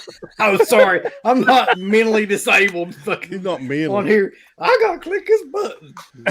This shit. I don't know what I'm doing. Oh god. All right, so what were we on? Right after May the Kaleidoscope. we're still Cade Shuri. Okay. Oh yeah. Also on May the 8th, The House That Dripped Blood. Yeah, I didn't have that one. I thought I did. Somebody else released that though. Yeah. If I remember correctly, I think this is an anthology movie. And the funny thing is, the title is The House of Drip Blood, and there ain't a drop of blood in the whole damn movie. But this is what I'm thinking it is. I think it is. But you got Peter Cushing in this, Christopher Lee, but I don't think it's a Hammer title. But like I said, it's an anthology. It wasn't bad. A little slow. Not a lot of gore at all. More of like a, it's mystery from like type 71 for the most part. So. It's not great. They did a lot of like 60s and 70s movies, early 70s, mainly this year. May the 15th, Dr. Blood's Coffin. You remember Dr. Blood, Uncle Bill? Oh my God. Why did you have to bring that guy up? I tried to forget that guy. That was one of our early trolls back in the day on the Dead Pit message board. They made a movie about him, evidently. They call me Dr. Blood. Call him Dr. Blood. Yeah. Cowbell. Hold on, we got one of the classic posters on the inside there. That's pretty badass, actually. Yeah. Yeah, I like that. But 1962, United Artists. So, could be good. So, Killer Nerd said Amicus. So maybe that was in the Amicus collection, I think. Could it have been? Might have been. I have Amicus and Hammer and all those kind of. Yeah. Also, let's see. May the 15th. And this is one that they had a hard time selling because this was all over like Walmart for like discounted. I was what, $29.99. The It's Alive box set. Yeah. With all three. It's Alive, It Lives Again, and It's Alive 3. Island of the Alive. Oh yeah. I actually do have that for some reason. I like these little movies. I think these are cool. I can't remember if I bought that or not. I don't know if honestly, I don't know it's bad. I don't know if I have it was on sale, I think. Look, it's like little Bobby Lashley. I got this real cheap. Yeah. Real cheap. Bobby Lashley. Bobby! Baby Lashley, yeah. Yeah, I like those little It's Alive movies. Now that's old school right there. Yeah. Is the next title Jerry Horror's Cask? Where are all these people anyways? I don't know. Weird. In prison, maybe. This is another one that Garrett's a huge fan of. Give you a chance to talk about it. Released May the 22nd of 2018. Of Unknown Origin from 1983. Hell yeah, man. Love this movie. Warner Brothers movie. Peter Weller. Yeah, man. Yep, Peter Weller is like one of my favorite actors. He just kicks ass every time, especially in these movies that he has to kind of go nuts. Like, I just love this movie. I think it's super underrated. No one ever really talks about it. It's just really, really good, like 80s type movie. And he's a business guy that has an apartment building and it's infested with like this rat that then he's trying to kill and stuff. And the rat's like kind of big and it's having babies and stuff. And it's basically just him versus a rat movie, but it takes place in his apartment. It's really cool. And he just kind of starts descending from madness and stuff, trying to kill this thing. And highly recommend of Unknown Origin if anybody has not seen this or doesn't own it. And it also says in the opening credits, introducing Shannon Tweed. So this was Shannon Tweed's first time on film. And yeah, this is a great slipping into madness kind of movie. And Peter Weller does a great fucking job going from a normal guy, to this crazy son of a bitch by the end of it. So yeah, his definitely falls up his crack during the movie. Mm-hmm. It was a lot of fun. Continuing on here, May the 22nd, it's The Vampire and the Ballerina. Yeah, fuck, I got it. 1962. I thought you said you didn't like ballerina movies. Is that the real name of it? Which is why I haven't watched it yet. This is another one I think I got from Hamilton Books super cheap. But this is going to complete my ballerina collection. So, That's good. I don't know shit about it. You had to have the vampire and the ballerina. That Yeah, Dance but, I mean, Macabre. she's showing a lot of leg, man, for an old black and white. So Look at that. I guess there's that. But yeah, I don't know, man. There's probably lots of messes back in the theater back then, Yeah, People. but I feel this is probably not my cup of tea. June the 5th, The Devil's Gate. IFC Midnight Movie Blu-ray DVD combo pack. Any memories of The Devil's Gate at all? Yeah, not. I watched it a few days ago, and it's not great. Side. It's got some pretty cool looking shots of some aliens, but very, very forgettable movie. So that reminds me of that. Was it called Heaven's Gate? The cult. Yeah, the cult. That's what I was thinking about too. Yeah. The Devil's Gate is the name of the town. What a shitty name for a town, Devil's Gate. Yeah, That's where you want to live. Yeah. The Midnight Man, also on June the 5th from IFC Midnight Blu-ray DVD combo. There he is. Look at him. He's the Midnight Man. You got Robert Englund and Lynn Shay in this, and neither one of really? them really add that much to the movie. It's they don't have necessarily. Well, Robert Englund's not in it hardly at all.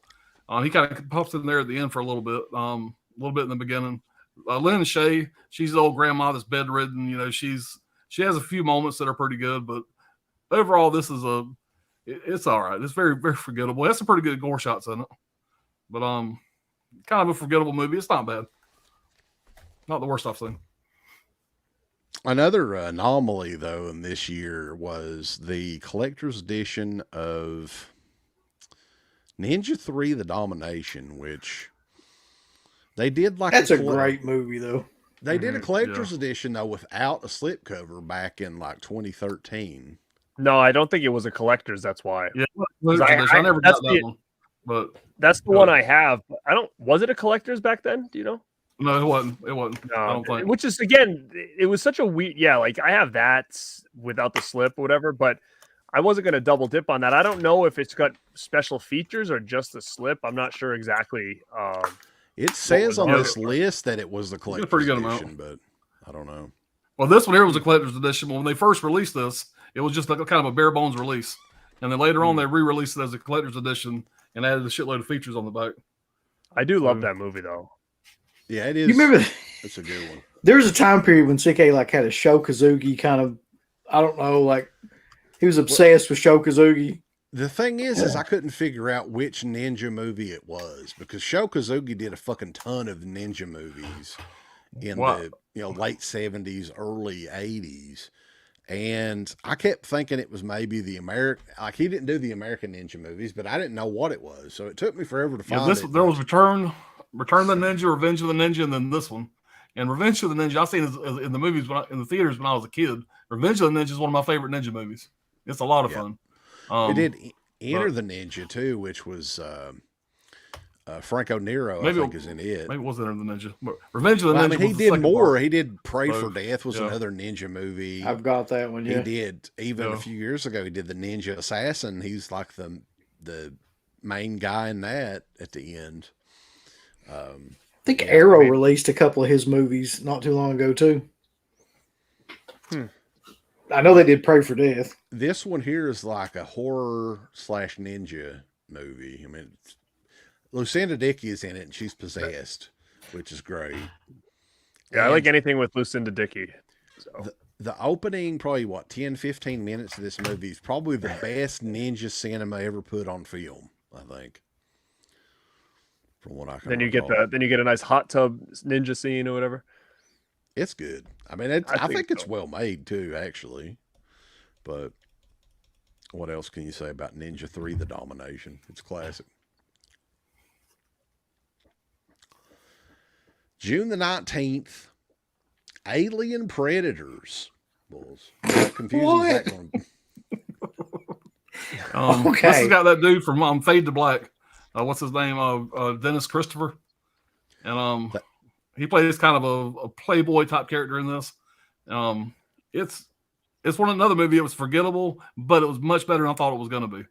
Well, they were just trying to confuse the shit out of people too. Like, well, the thing is, I haven't seen this. It's still sealed, but I remember people were giving this pretty good reviews on like I don't know if it was a podcast I was listening to one day or something, but it's an old movie. It's an 80s movie. It looks like it's something that came out in like the 2013 or something like that. You find out like Walmart, but it's actually an old school movie that I haven't actually checked out. So, and it's got something I definitely a title called The Fallen, The Forbidden, or some shit like that. Could you imagine though the amount of moms and dads that their kids are like, oh, I want Alien, or oh, I want Predator, rented at the video store, and they pick that out. Yeah. Like you get the best of both worlds, kid. There you go. Have at it, both Alien Predators. Night of the Lepus was also released that day. Oh, that's a classic. That I is know a it. Pretty classic. big following. Yeah. I don't have it. From thought I Killer, did, but- killer bunnies. 72. Mhm. Generally, this don't just have what's his name from Star Trek in it? Leonard Nimoy. So I'm gonna go on. I've never been on Hamilton Books before, so maybe they have something like that cheap. I'll have to check it out. They've got a lot of boutique stuff on there. That's so funny. I've never even been on that site. Yeah. And they're fairly Really priced cheap. too. Even the new stuff is Yeah. pretty fairly priced, actually. They had, I was getting ready to get, I think it was the remastered Tourist Trap for $7.99 on there. Wow. Blu-ray. June the 26th, Curse of the Cat People. What was the fascination around this time? This was 1944. Yeah, I haven't seen this one yet. This is an old one. Yeah. It's an RKO Radio Pictures release. Oh, is that a Val Lewis one? Or Val Luton? That was like Aunt B Sorry. on the back cover. From Mayberry. I don't know. That'd be killer. Aunt B. Aunt B was in. Could be. Wasn't she in Spider Baby or something like that? She was in a horror movie when she was. God damn it! It wasn't Spider Baby. What was it? Somebody in the chat will know.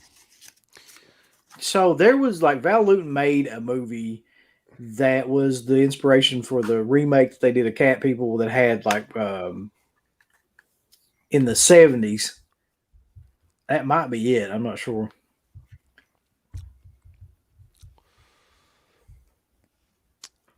July the 3rd, 2018, The Cured. It's another IFC Midnight or IFC Films movie.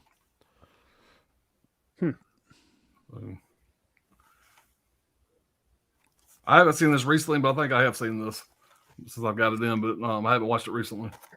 I don't know much about it. I don't remember much. Not very It's memorable, pretty forgettable. Yeah, not very Aunt B was memorable. in I Spit on Your Grave. So, She was, yeah. She was the one that got anally raped in that movie. Well, Garrett, you can take this down. Go ahead and take Late us off. 30, boy. You can get away with it. Well, Aunt B better have my damn bean pies ready. Yeah. demonetized. That's it. Oh, shit. Oh, God. Also on July 3rd, The Midnighters. Yeah, I haven't seen this one. Wow. But, Look at that romantic. yeah. I think at this point in time, Scream Factory was like, we've got people that'll buy anything that we'll release. Let's see how cheap we can get these movies and fucking just come out with a ton of them. Yeah, they bought the rights to those at a flea market, I believe. They put out a shitload of these IFC midnights, especially during this time. Yeah, see, it's like this is a weird year. Like, I mean, like I'm looking at what I have left, and I mean, there's a couple cool ones, but there's not those big bangers like they were, up until this point. Well, here's where it's about to change, though, because on July 17th, IFC Midnight release of The Housemaid. Oh, Banger. no. I haven't seen Wow. this, man. I don't know nothing about it. Look at that But, thing, huh? The housemaid. That just looks awful. Yeah. Oh, You get nothing on the inside. You get that shit on the inside, too. Fill in the blanks. Okay. I don't know. yeah. I'm almost betting that they get these movies. They're like, okay, we'll just give you like 2% of the profits on this. You're going to give us this movie. Because they're not going to pay for shit. I mean, you would think that they wouldn't, but. Also on July 17th, Piranha 2, The Spawning. The Spawning. James Cameron classic. Ooh. Oh, it's classic, all right. Cool ass artwork though. Yeah. Garrett's got the other side there. They said it was originally planned for a collector's edition release, but they just did the standard. Let's see what's got the features on there. Not much. Also, let's see, a week later. Anything about Piranha 2, though? Anybody else want to mention? It's okay. It's funny that James Cameron, what he become just a couple years later. What I read was he actually got fired from the movie, but they ended up still putting his name on the poster just to make it sell more. Have an American director on the title. But he had got fired at one point through most of the movie. Well, and since then, they've probably sold a ton of copies just putting his name on it. Yeah. James Cameron. I'm sure. July the 24th, another Carpenter release, a collector's edition. Don't even say it. Of Madness. You leave Sam Neill alone. Yeah, I actually don't mind this I like movie. this movie. This is one of the few Sam Neill movies that I kind of like. I got that sticker on it there. Hop sticker. There you go. Yeah, I don't have one on mine. Experience John Carpenter's terrifying film like never before. High def 4K transfer. Been a while since I've seen that movie. I love this movie. Yeah. I'm a fan of it too. Kane. Yeah, it's 1995. You want to go back and watch something killer though? Watch the scene I think they're in a restaurant where the homeless guy comes up to the window. Oh yeah. The way that scene is shot is like amazingly well done. Like just that whole sequence is great. Now this is one that I have on Blu-ray that I think it was Sony or whoever released it before did like a standard Blu-ray of it. So I do have it on Blu-ray, but it's not the Scream Factory one.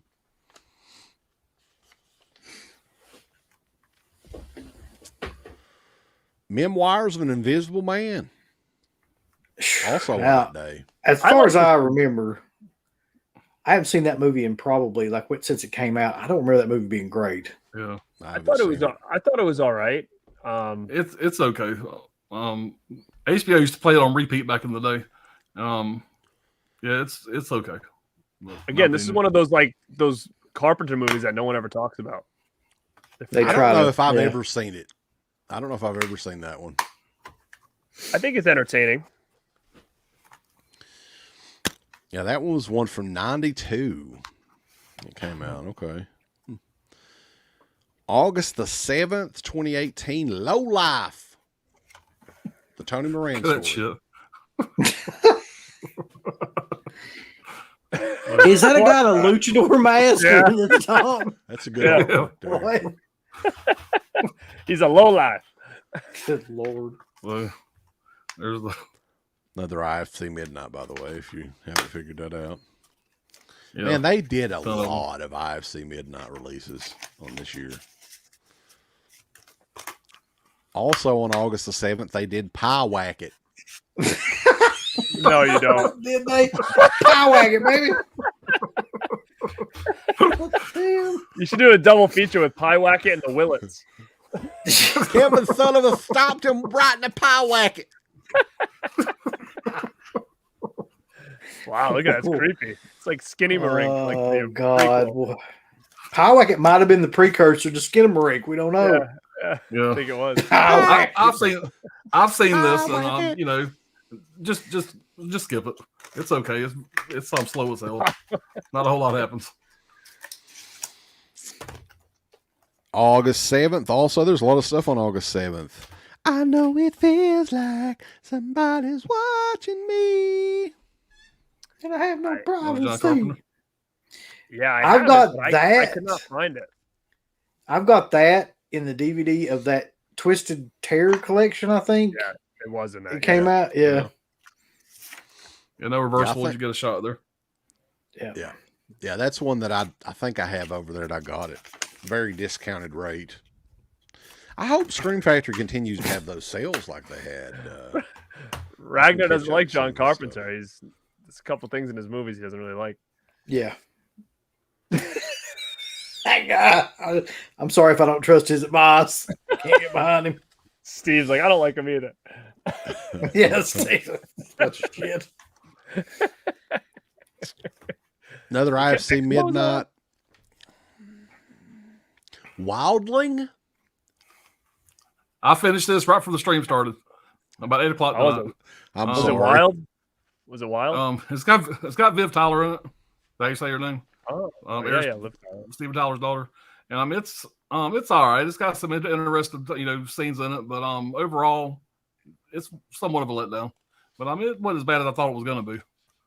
So, Wildling. Who names this shit? That's Why would awful. you name anything? What does wildling even mean? she's almost like a Neanderthal / Wolfman. It's like a race, whatever, that got kind of wiped out. And it's got your boy, whatever, Chucky. What's his damn name? Got the voice of Chucky, whatever. He's like her dad. And he kind of like keeps her hidden away, makes her think that she can't go out into the world. She's like one of the last wildlings he finds as a baby. And she finally goes out, starts going to high school later in the movie, and it's like I said, it's okay. It's got some pretty decent parts in it, but overall it's kind of boring. Not a whole lot happens. I mean, I'm trying to hype it up the best I can. That's the best I can give you. There ain't really nothing. It's okay. It's kind okay. of boring, but Yeah. August the She 14th. kind of looks like Nail. Somebody said, "Chickpea swaying in the wind." PTSD's. Brad Dorff. I forget his name. Brad Dorff. And he's actually got a lot of things in the movie, especially in the beginning.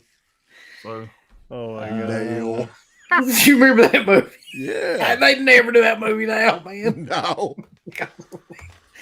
Oh Can't god. show a mentally handicapped woman's tits, Uncle. But that does not. What the fuck? I didn't remember. I didn't even remember that. Yes.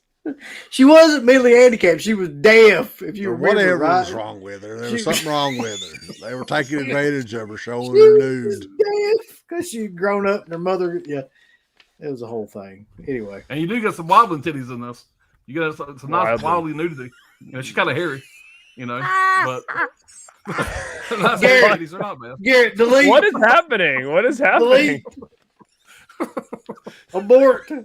Jack Payne Wayne. Swaying in the wind.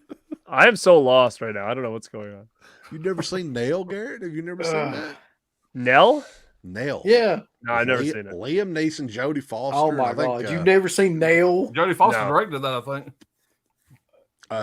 The Liam Neeson's wife was in that too. That died. God, what was her Miranda name? Richardson or something like that. Yeah, the Oh, no, Australian girl. so you're telling me I should see Nell? Is that what you're saying?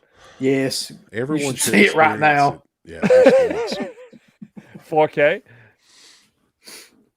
I don't know if It they're. is I don't something- even know if it's on Blu-ray, to be honest with you, but check it out for sure. August the 14th. All Control Delete. Army of Control Darkness, the Steelbook edition, limited to 10,000 copies. Got Army of I didn't get it, Darkness but I had to show my Steelbook. 4K anyway. I got 4K still, but I ain't got Hell yeah. the Blu-ray one yet. So, but Army of Darkness, it's man, coming. that's one. I love that movie, but I've watched it way too many times, so I'm burnt out on it. Yeah, I have to. I have to. They call me. What? Nothing.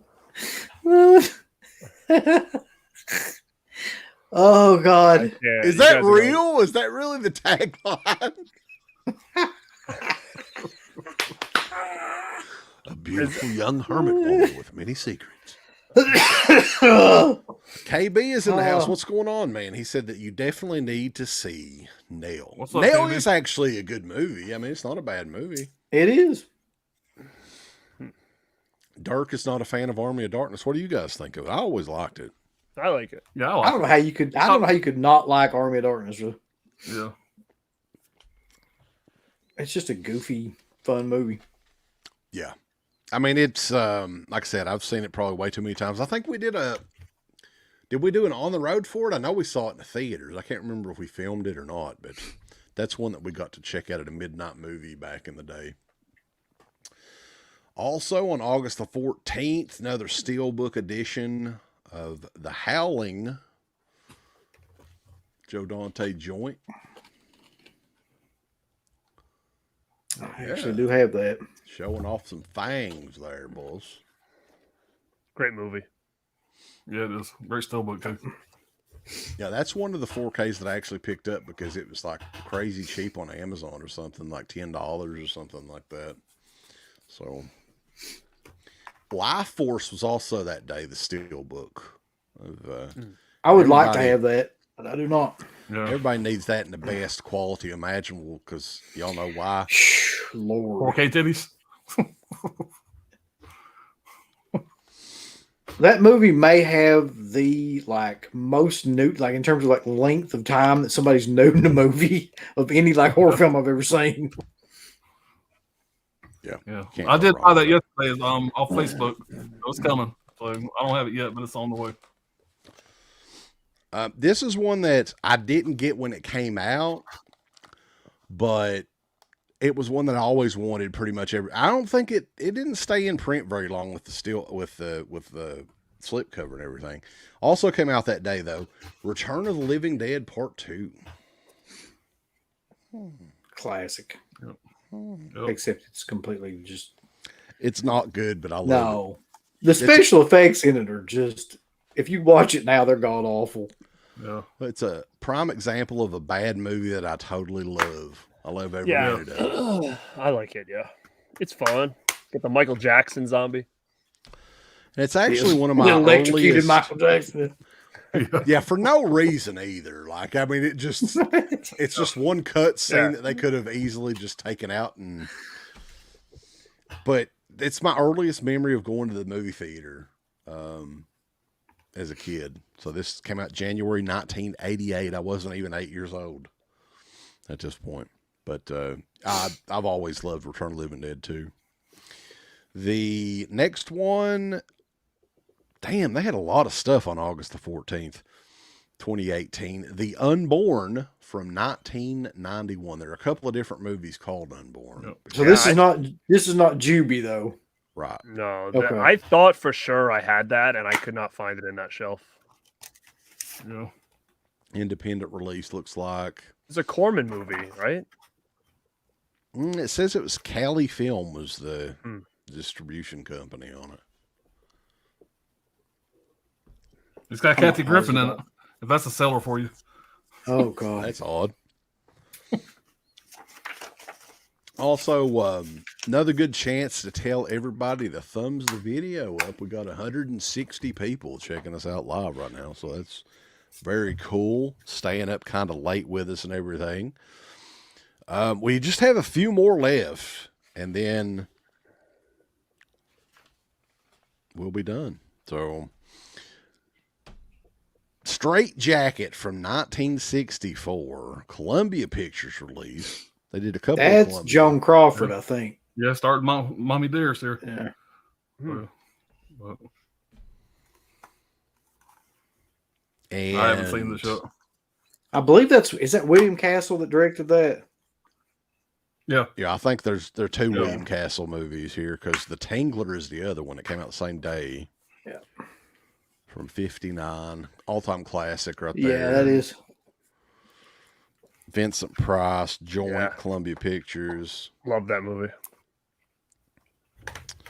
Another one that this came out the next week, August the 28th, Brain Scan. It's another one that people really champion from the mid-90s. Love it. It's a great one.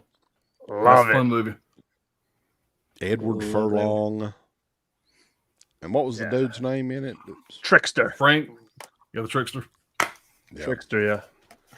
Yeah, this is a fun one, man. It's I'm a computer nerd, and to watch his computer equipment back then, supposed to be top of the line. It's pretty funny. Yeah, that's cool. Well, it's the same thing with what was that movie? The Net. Do you remember The Net with Sandra Bullock? Oh, yeah. Sandra Bullock. Yeah. Yeah. Well, War Games. War It's like a Games is time another one like capsule. War Yeah. games, yeah. that.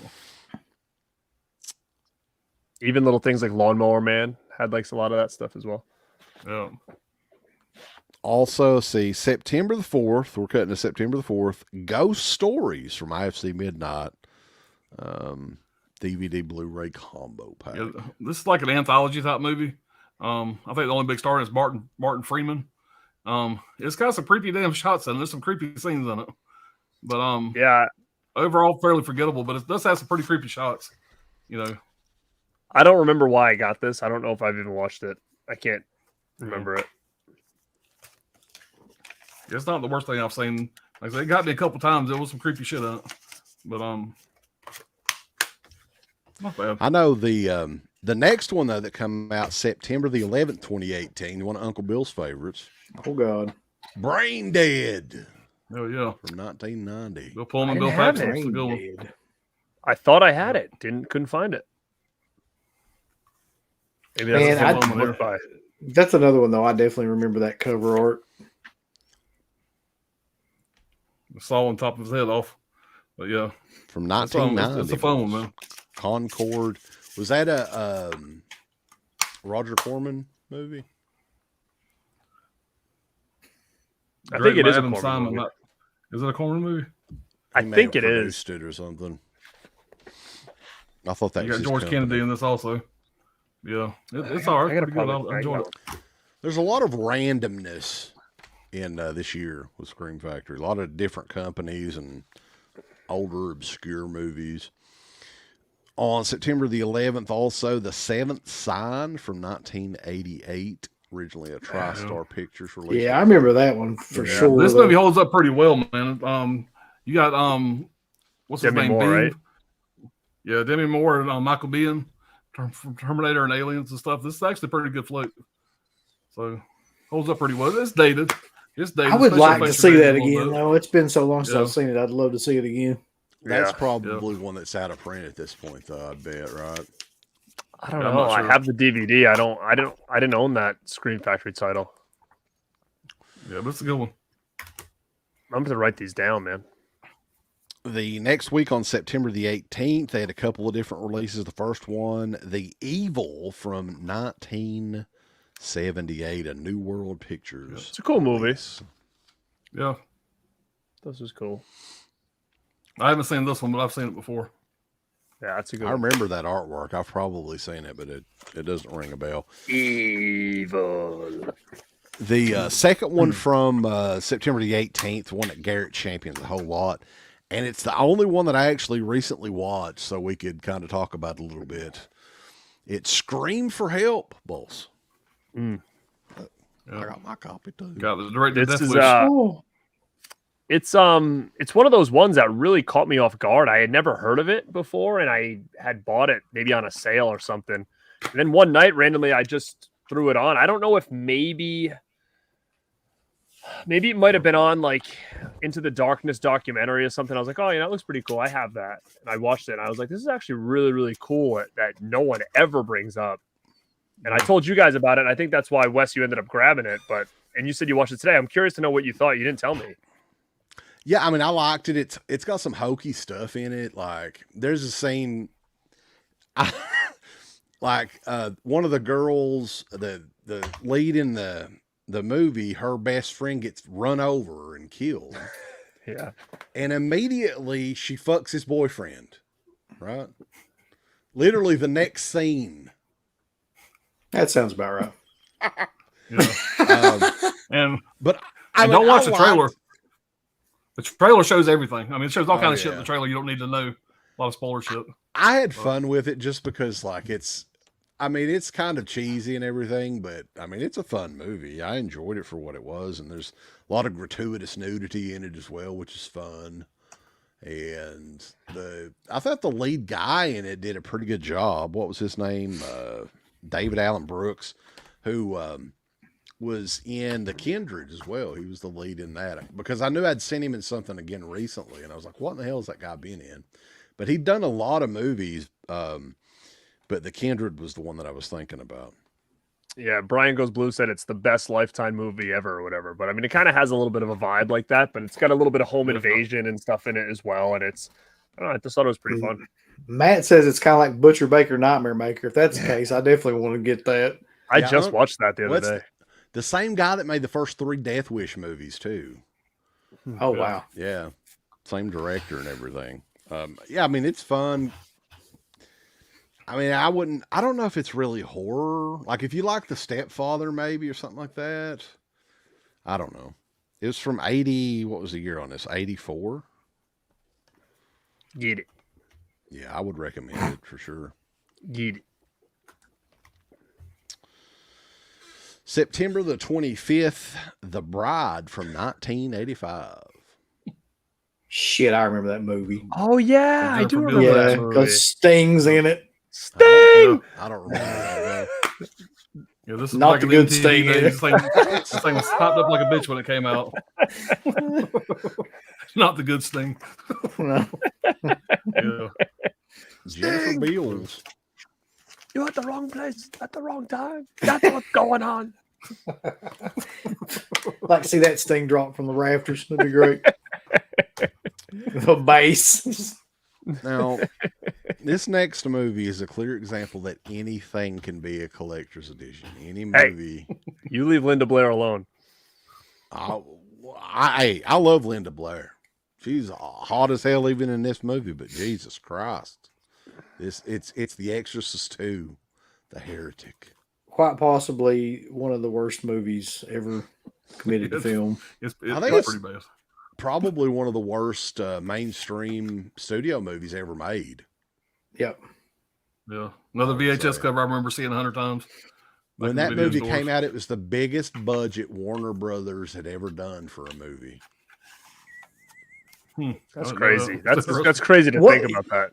What blows my mind is there's people that absolutely think it's a masterpiece. Really? That champion that movie still to this day. Yeah, because when we were doing the show about it, I didn't realize there's a lot of fans of that movie. Somebody needs to dress up as the Locust Man for Halloween. That could be amazing. James Earl Jones. Yep. Did anybody do? I have a Shout Factory, I think, edition of Grotesque. Did they ever do that on Blu-ray? Jason just brought it up. That's another cool Linda Blair movie, Grotesque. I know Shout Factory did a DVD of it. I don't know if it ever got to Blu-ray though. Do you have that, Pop? Do you know? Not this year, but at all. I don't think so. Well, The Exorcist II is one of those movies too, though, that it lasts forever. Like it's 2.5. Is it 2.5 hours long? What's the length on it? I know it's crazy long, and it's over to it. Like it's so boring that it makes those 2.5 hours seem like 8 hours or something. Like it's 117 minutes. 117. Well, that's actually just close to 2 hours, but it feels like it's 20 hours. Been 8 hours. They have a 117-minute version and a 102-minute version. They have two different versions of the film on there. Yeah, there's two different versions. When one is not enough. 70-minute version. That'd be about right. Next one that was up same day, September the 25th, a Rec box set including Rec 2, Rec 3 Genesis, and Rec 4 Pocket. I think you can still get those, can't you? Yeah, you can. Yeah, man. You can still get this pretty cheap. These are fun movies. Yeah, I never bought the box set, so it's been in my Amazon list for a while just because I do want to get it. But I'm waiting for it to get on sale. It'll be out of print probably before it ever goes on sale. And this is a good box. This is one of the harder boxes. Pretty good stuff. I just gotta pull the trigger on it. Wasn't that another one that was in Walmart for a while? I think so. This and The Fly and a couple others. But yeah, I got this one cheap, man. On October the 2nd, 2018, it was Feral from IFC Midnight. Ooh. I mean, it's not bad. I had to get this. It's got Scout Taylor Compton in it. I thought it was actually pretty decent. Definitely why I got it. Yeah. And I think this is one of the earlier IFC Midnight releases, I think. But yeah, I enjoyed it. It was all right. Yeah, I thought it was pretty good. Cool shot of the bite mark there. But somebody that was feral bit that woman. They did a couple of steelbooks in October on the 9th. We'll just do them both together. Halloween 2 and Halloween 3. I've actually already got these. Some of the only steelbooks I got in from the old days. I really love that Halloween 3 a lot. Yeah. I love the steelbook artwork on that. You're still sealed. Yep. Both of those were limited to 10,000 copies, and they're still trying to sell some of them, I think. I think it was on the last sale. Yes. At least a part 3 was, or one of them. But it's funny because those had sold out for a while, and then they re-released them, and people were pissed because they were sold out for a long, long time. They found them in Charles Band's warehouse. They probably did, yeah, with all those big box Wizard videos. October the 9th, 2018, House on Haunted Hill, the remake from 1999. You know what? That's the only collector's edition that I never got. Because I could never either. That's like on my that's on my want list. But I need it with the slip because I've got every collector's edition with a slip, so I'm not just going to get that one without. So I never bought it. Just what you should do, Garrett? Do you have any FYE stores near you? I've checked. Remember, I even said to you one day, I said, because you said you might have seen one. I was like, if you see one with a slip, get it for me because I do have one FYE, but I've never found it there with a slip on it. If anybody in the chat goes to FYE and sees one, let Garrett know because I've seen them for a while, but I haven't been to FYE in a while either. LA Jewel says FYE still has. If you guys can find me an that with a slip, can you please hit me up on Instagram and I will pay for it. If you guys could send my closest FYE is about 2.5 hours away, so I don't have one here in my town. Same for me. But yeah, I never bought it just because if it's been like I have it on like eBay watch lists and all that stuff to try to get a good deal on it, but appreciate it. Didn't it seem like the House on Haunted Hill remake was one of the big ones that was a huge hit that kind of, I don't know Spawned if it a lot of the other kickstarted. one. It did. Yeah, there was a lot of remakes right after that. I actually saw that movie in the theater when it came out, and I was a huge fan of it actually when it came out too. Yeah, it's got who is the main guy that's playing like the Vincent Price character? He's great in it. I forget, but he did a real good job. Yeah. It did. It kickstarted a lot of those movies. Like after that, I think you got The Haunting, you got Jeffrey Rush, Ghosts, you got Jeffrey Rush. Yeah, the other one that I hate so much, Ghost Ship or whatever. They did that one. It's an awful movie, except for like the first 5 minutes. Few minutes, yeah. Goes downhill pretty quick. Scheme Factory would later do Ghost Ship as well. We'll talk about that in a future show. The last one that we're going to talk about for year 6 is honestly, I think it's one of Scream Factory's best releases that they ever did. Mm-hmm. And it was one that I bought directly from Scream Factory. Oh, I know what this is. When it came out, and I was like, fuck, there's no way I'm not getting this because it's one of my wife's favorite movies as well. And I've still got it. And it has the hype sticker on it, boss. No hype sticker on mine. No hype sticker on mine. Yeah. Some of the best artwork they've done, I think. Yeah, I love that artwork. One of my favorites. And this one's kind of another one that had a Blu-ray previously, but I didn't give a shit in this case. I think Anchor Bay put out the Blu-ray of that before, didn't they? I don't know who did it, but someone just, But yeah, when I saw this cover art, I was like, there's no fucking way I'm not buying it. I'm buying it right now. Mm-hmm. And I'm not like that much with stuff, but the Trick or Treat release was I think definitely was one of their best of all time. And tons do you think that it was, do you think that was one of those, like, they got it, put this release out, and then the rights are back to where it came from? Or do you think that that's going to be, like, this October, we're probably going to see that on the 4K side of it from them?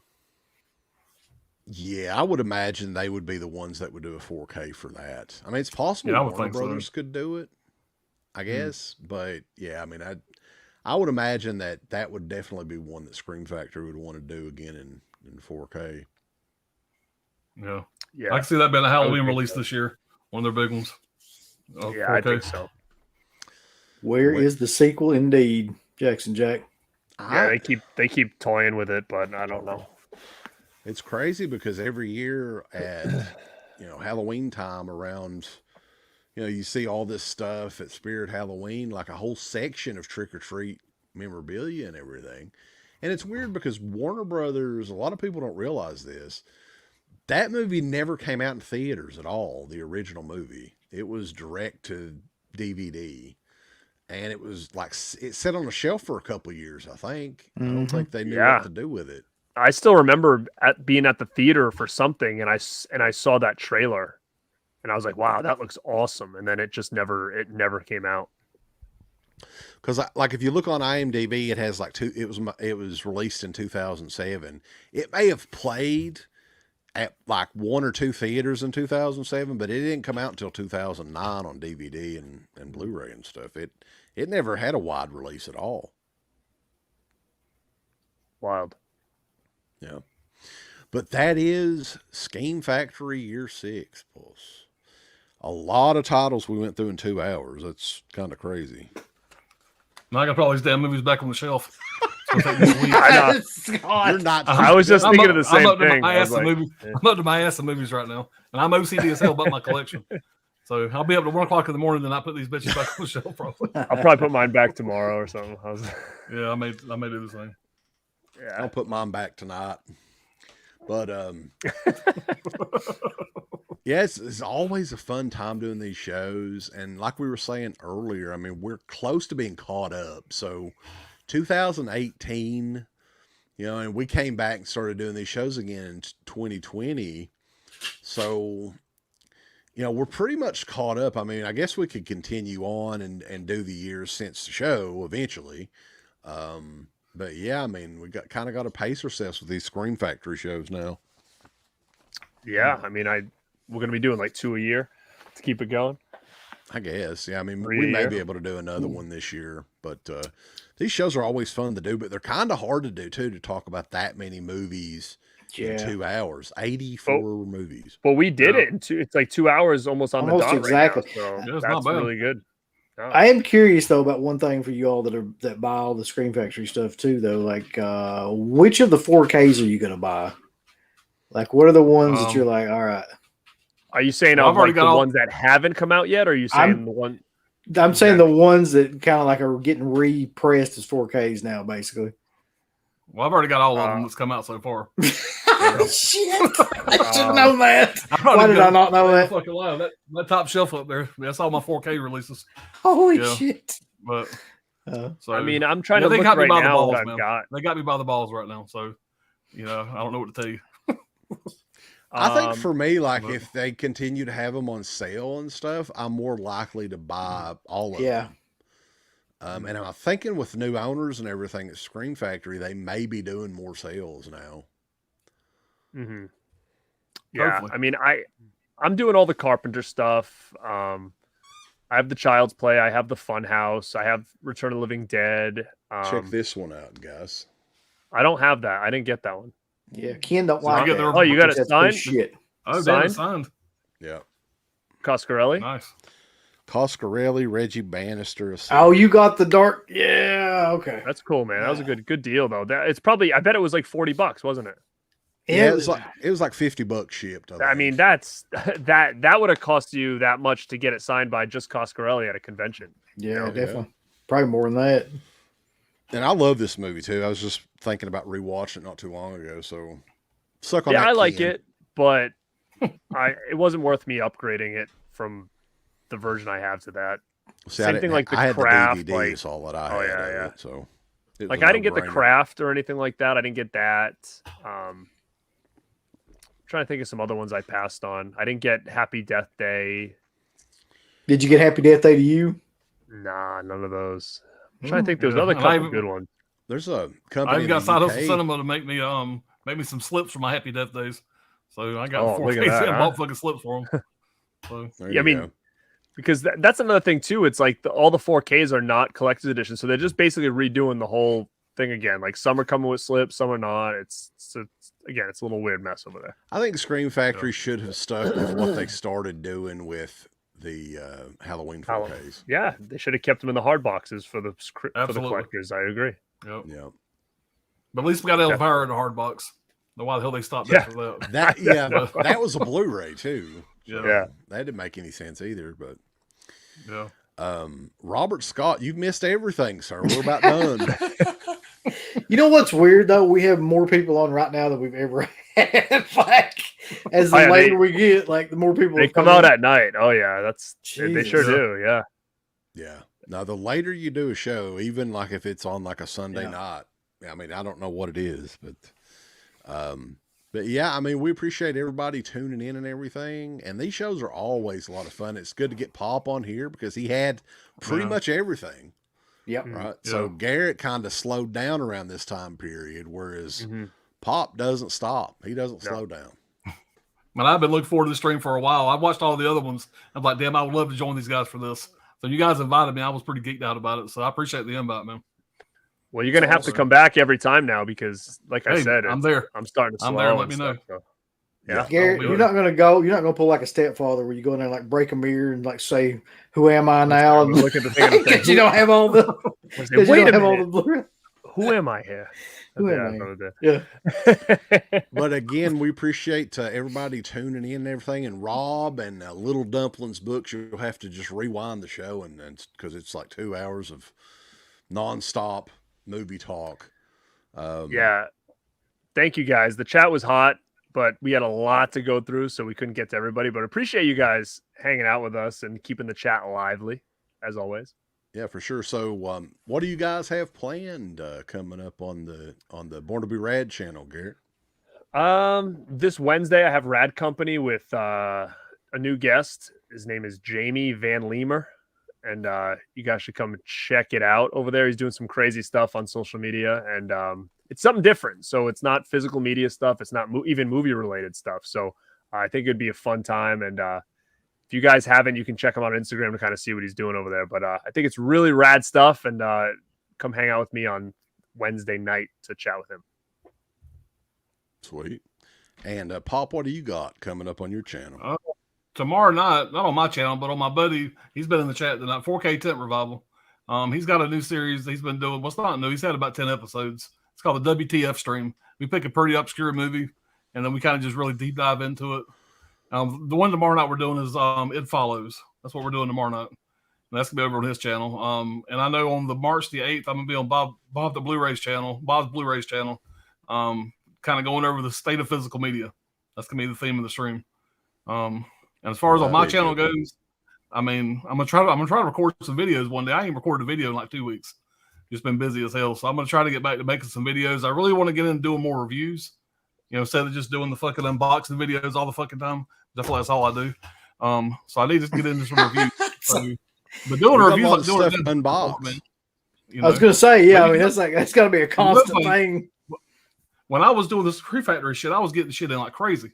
And so the unboxes were a little more enjoyable. Now, you know, I got 8 or 9 titles in them maybe every couple of weeks, maybe a little more than that. But, you know, it's kind of hard done. But first off, it's expensive to do unboxing videos all the time. Yeah. Because you always feel like you got to buy shit. But I want to get more into the reviews. So y'all look for that. I'm going to try to get good at, like I said, I sucked at doing book reports back in high school. And a damn movie review is like a fancy book report. And, you know, I want to try to get to like a good 5-6 minute review and start doing more of those. But I'm trying to hone that craft a little bit. It's a skill. I'm still trying to learn. So cool. But that's about it. So the only thing that I know that we have coming up is we're doing a patron requested review show, and it's a couple of interesting titles. A Ghost Story from 2017, the A24 movie, and The Innocents from 1962. I have not seen that. Such an odd 2 movies together, man. Yeah, so we got that coming up on Tuesday, and then I'm not sure what the hell else we got going on. Wednesday, which is the first, you got my ass in the middle of a workday doing the Vinegar Syndrome releases. Oh, that's right. At noon. Yeah. The March so Wednesday at noon. Titles. There'll be new slip covers that day too. People. That's right. There's supposed to be 14, I think, partner label releases on that day. So that's kind of crazy. That's what day? Wednesday? Wednesday. That's March 1st. At noon, baby. Eastern Standard Time, if you will. But I mean, guys, Pop, Garrett, it's always good. I should just get in the closet. Sorry. Yeah. Start doing it like Steve. Whisper. There's a good rape movie that's come out here from. You know what? Actually, dude, I might be able to do it with you on Wednesday. Well, you do it with me, Garrett. I think I can. You do it. I think we can do it on Wednesday. We can make it happen live. That's right. Yeah, I think we could. I think we can. Okay. All right. But yeah, we appreciate everybody in the chat and everything, and definitely like both channels, thumbs it up, and bell notifications and all that good stuff. And we will catch you guys on Pop's Movie Dungeon. borntoberad.com and deadpit.com. Give us the thumbs up. Up your butt. Like, subscribe. And if you subscribe, here's something else you can do. Once you subscribe, you can click the bell notification, right? And it'll notify you anytime that Dead Pit puts up new shit. Or don't. I really don't give a if you do. I want you to. I want you to. I don't care. Let's keep our community growing here on YouTube. I don't like it. I don't want you to do nothing. Listen, they need to do that, pal. No, don't you dare touch it. Thumbs up. Subscribe. And click that bell. Hey everyone, it's Oak Early Jaws. We got some great shirts for you. We got Faces of Death Part 2. We got Creepy Stories to Tell in Kentucky. The Colonel Would Approve. We also got deadpit.com. We got Dead Pit Radio with the little fucking Dead Pit dude on there. We got It Never Ends, a Halloween spook parody of the new movie. We got It at Night. We got the Rat Pack, Uncle Rat himself. It just gets better and better, so go on and get you some shirts over at Team Public. It just gets better and better, boss. Thank you to all of our supporters on Patreon. Deadpit on Patreon.com is the only place to check out a complete archive of the old Dead Pit radio shows all the way back from 2005 on, in addition to the midweek shows and fan commentaries, exclusive podcasts, and much more. Dead Pit on Patreon.com if you're interested. Tiers start at only $1.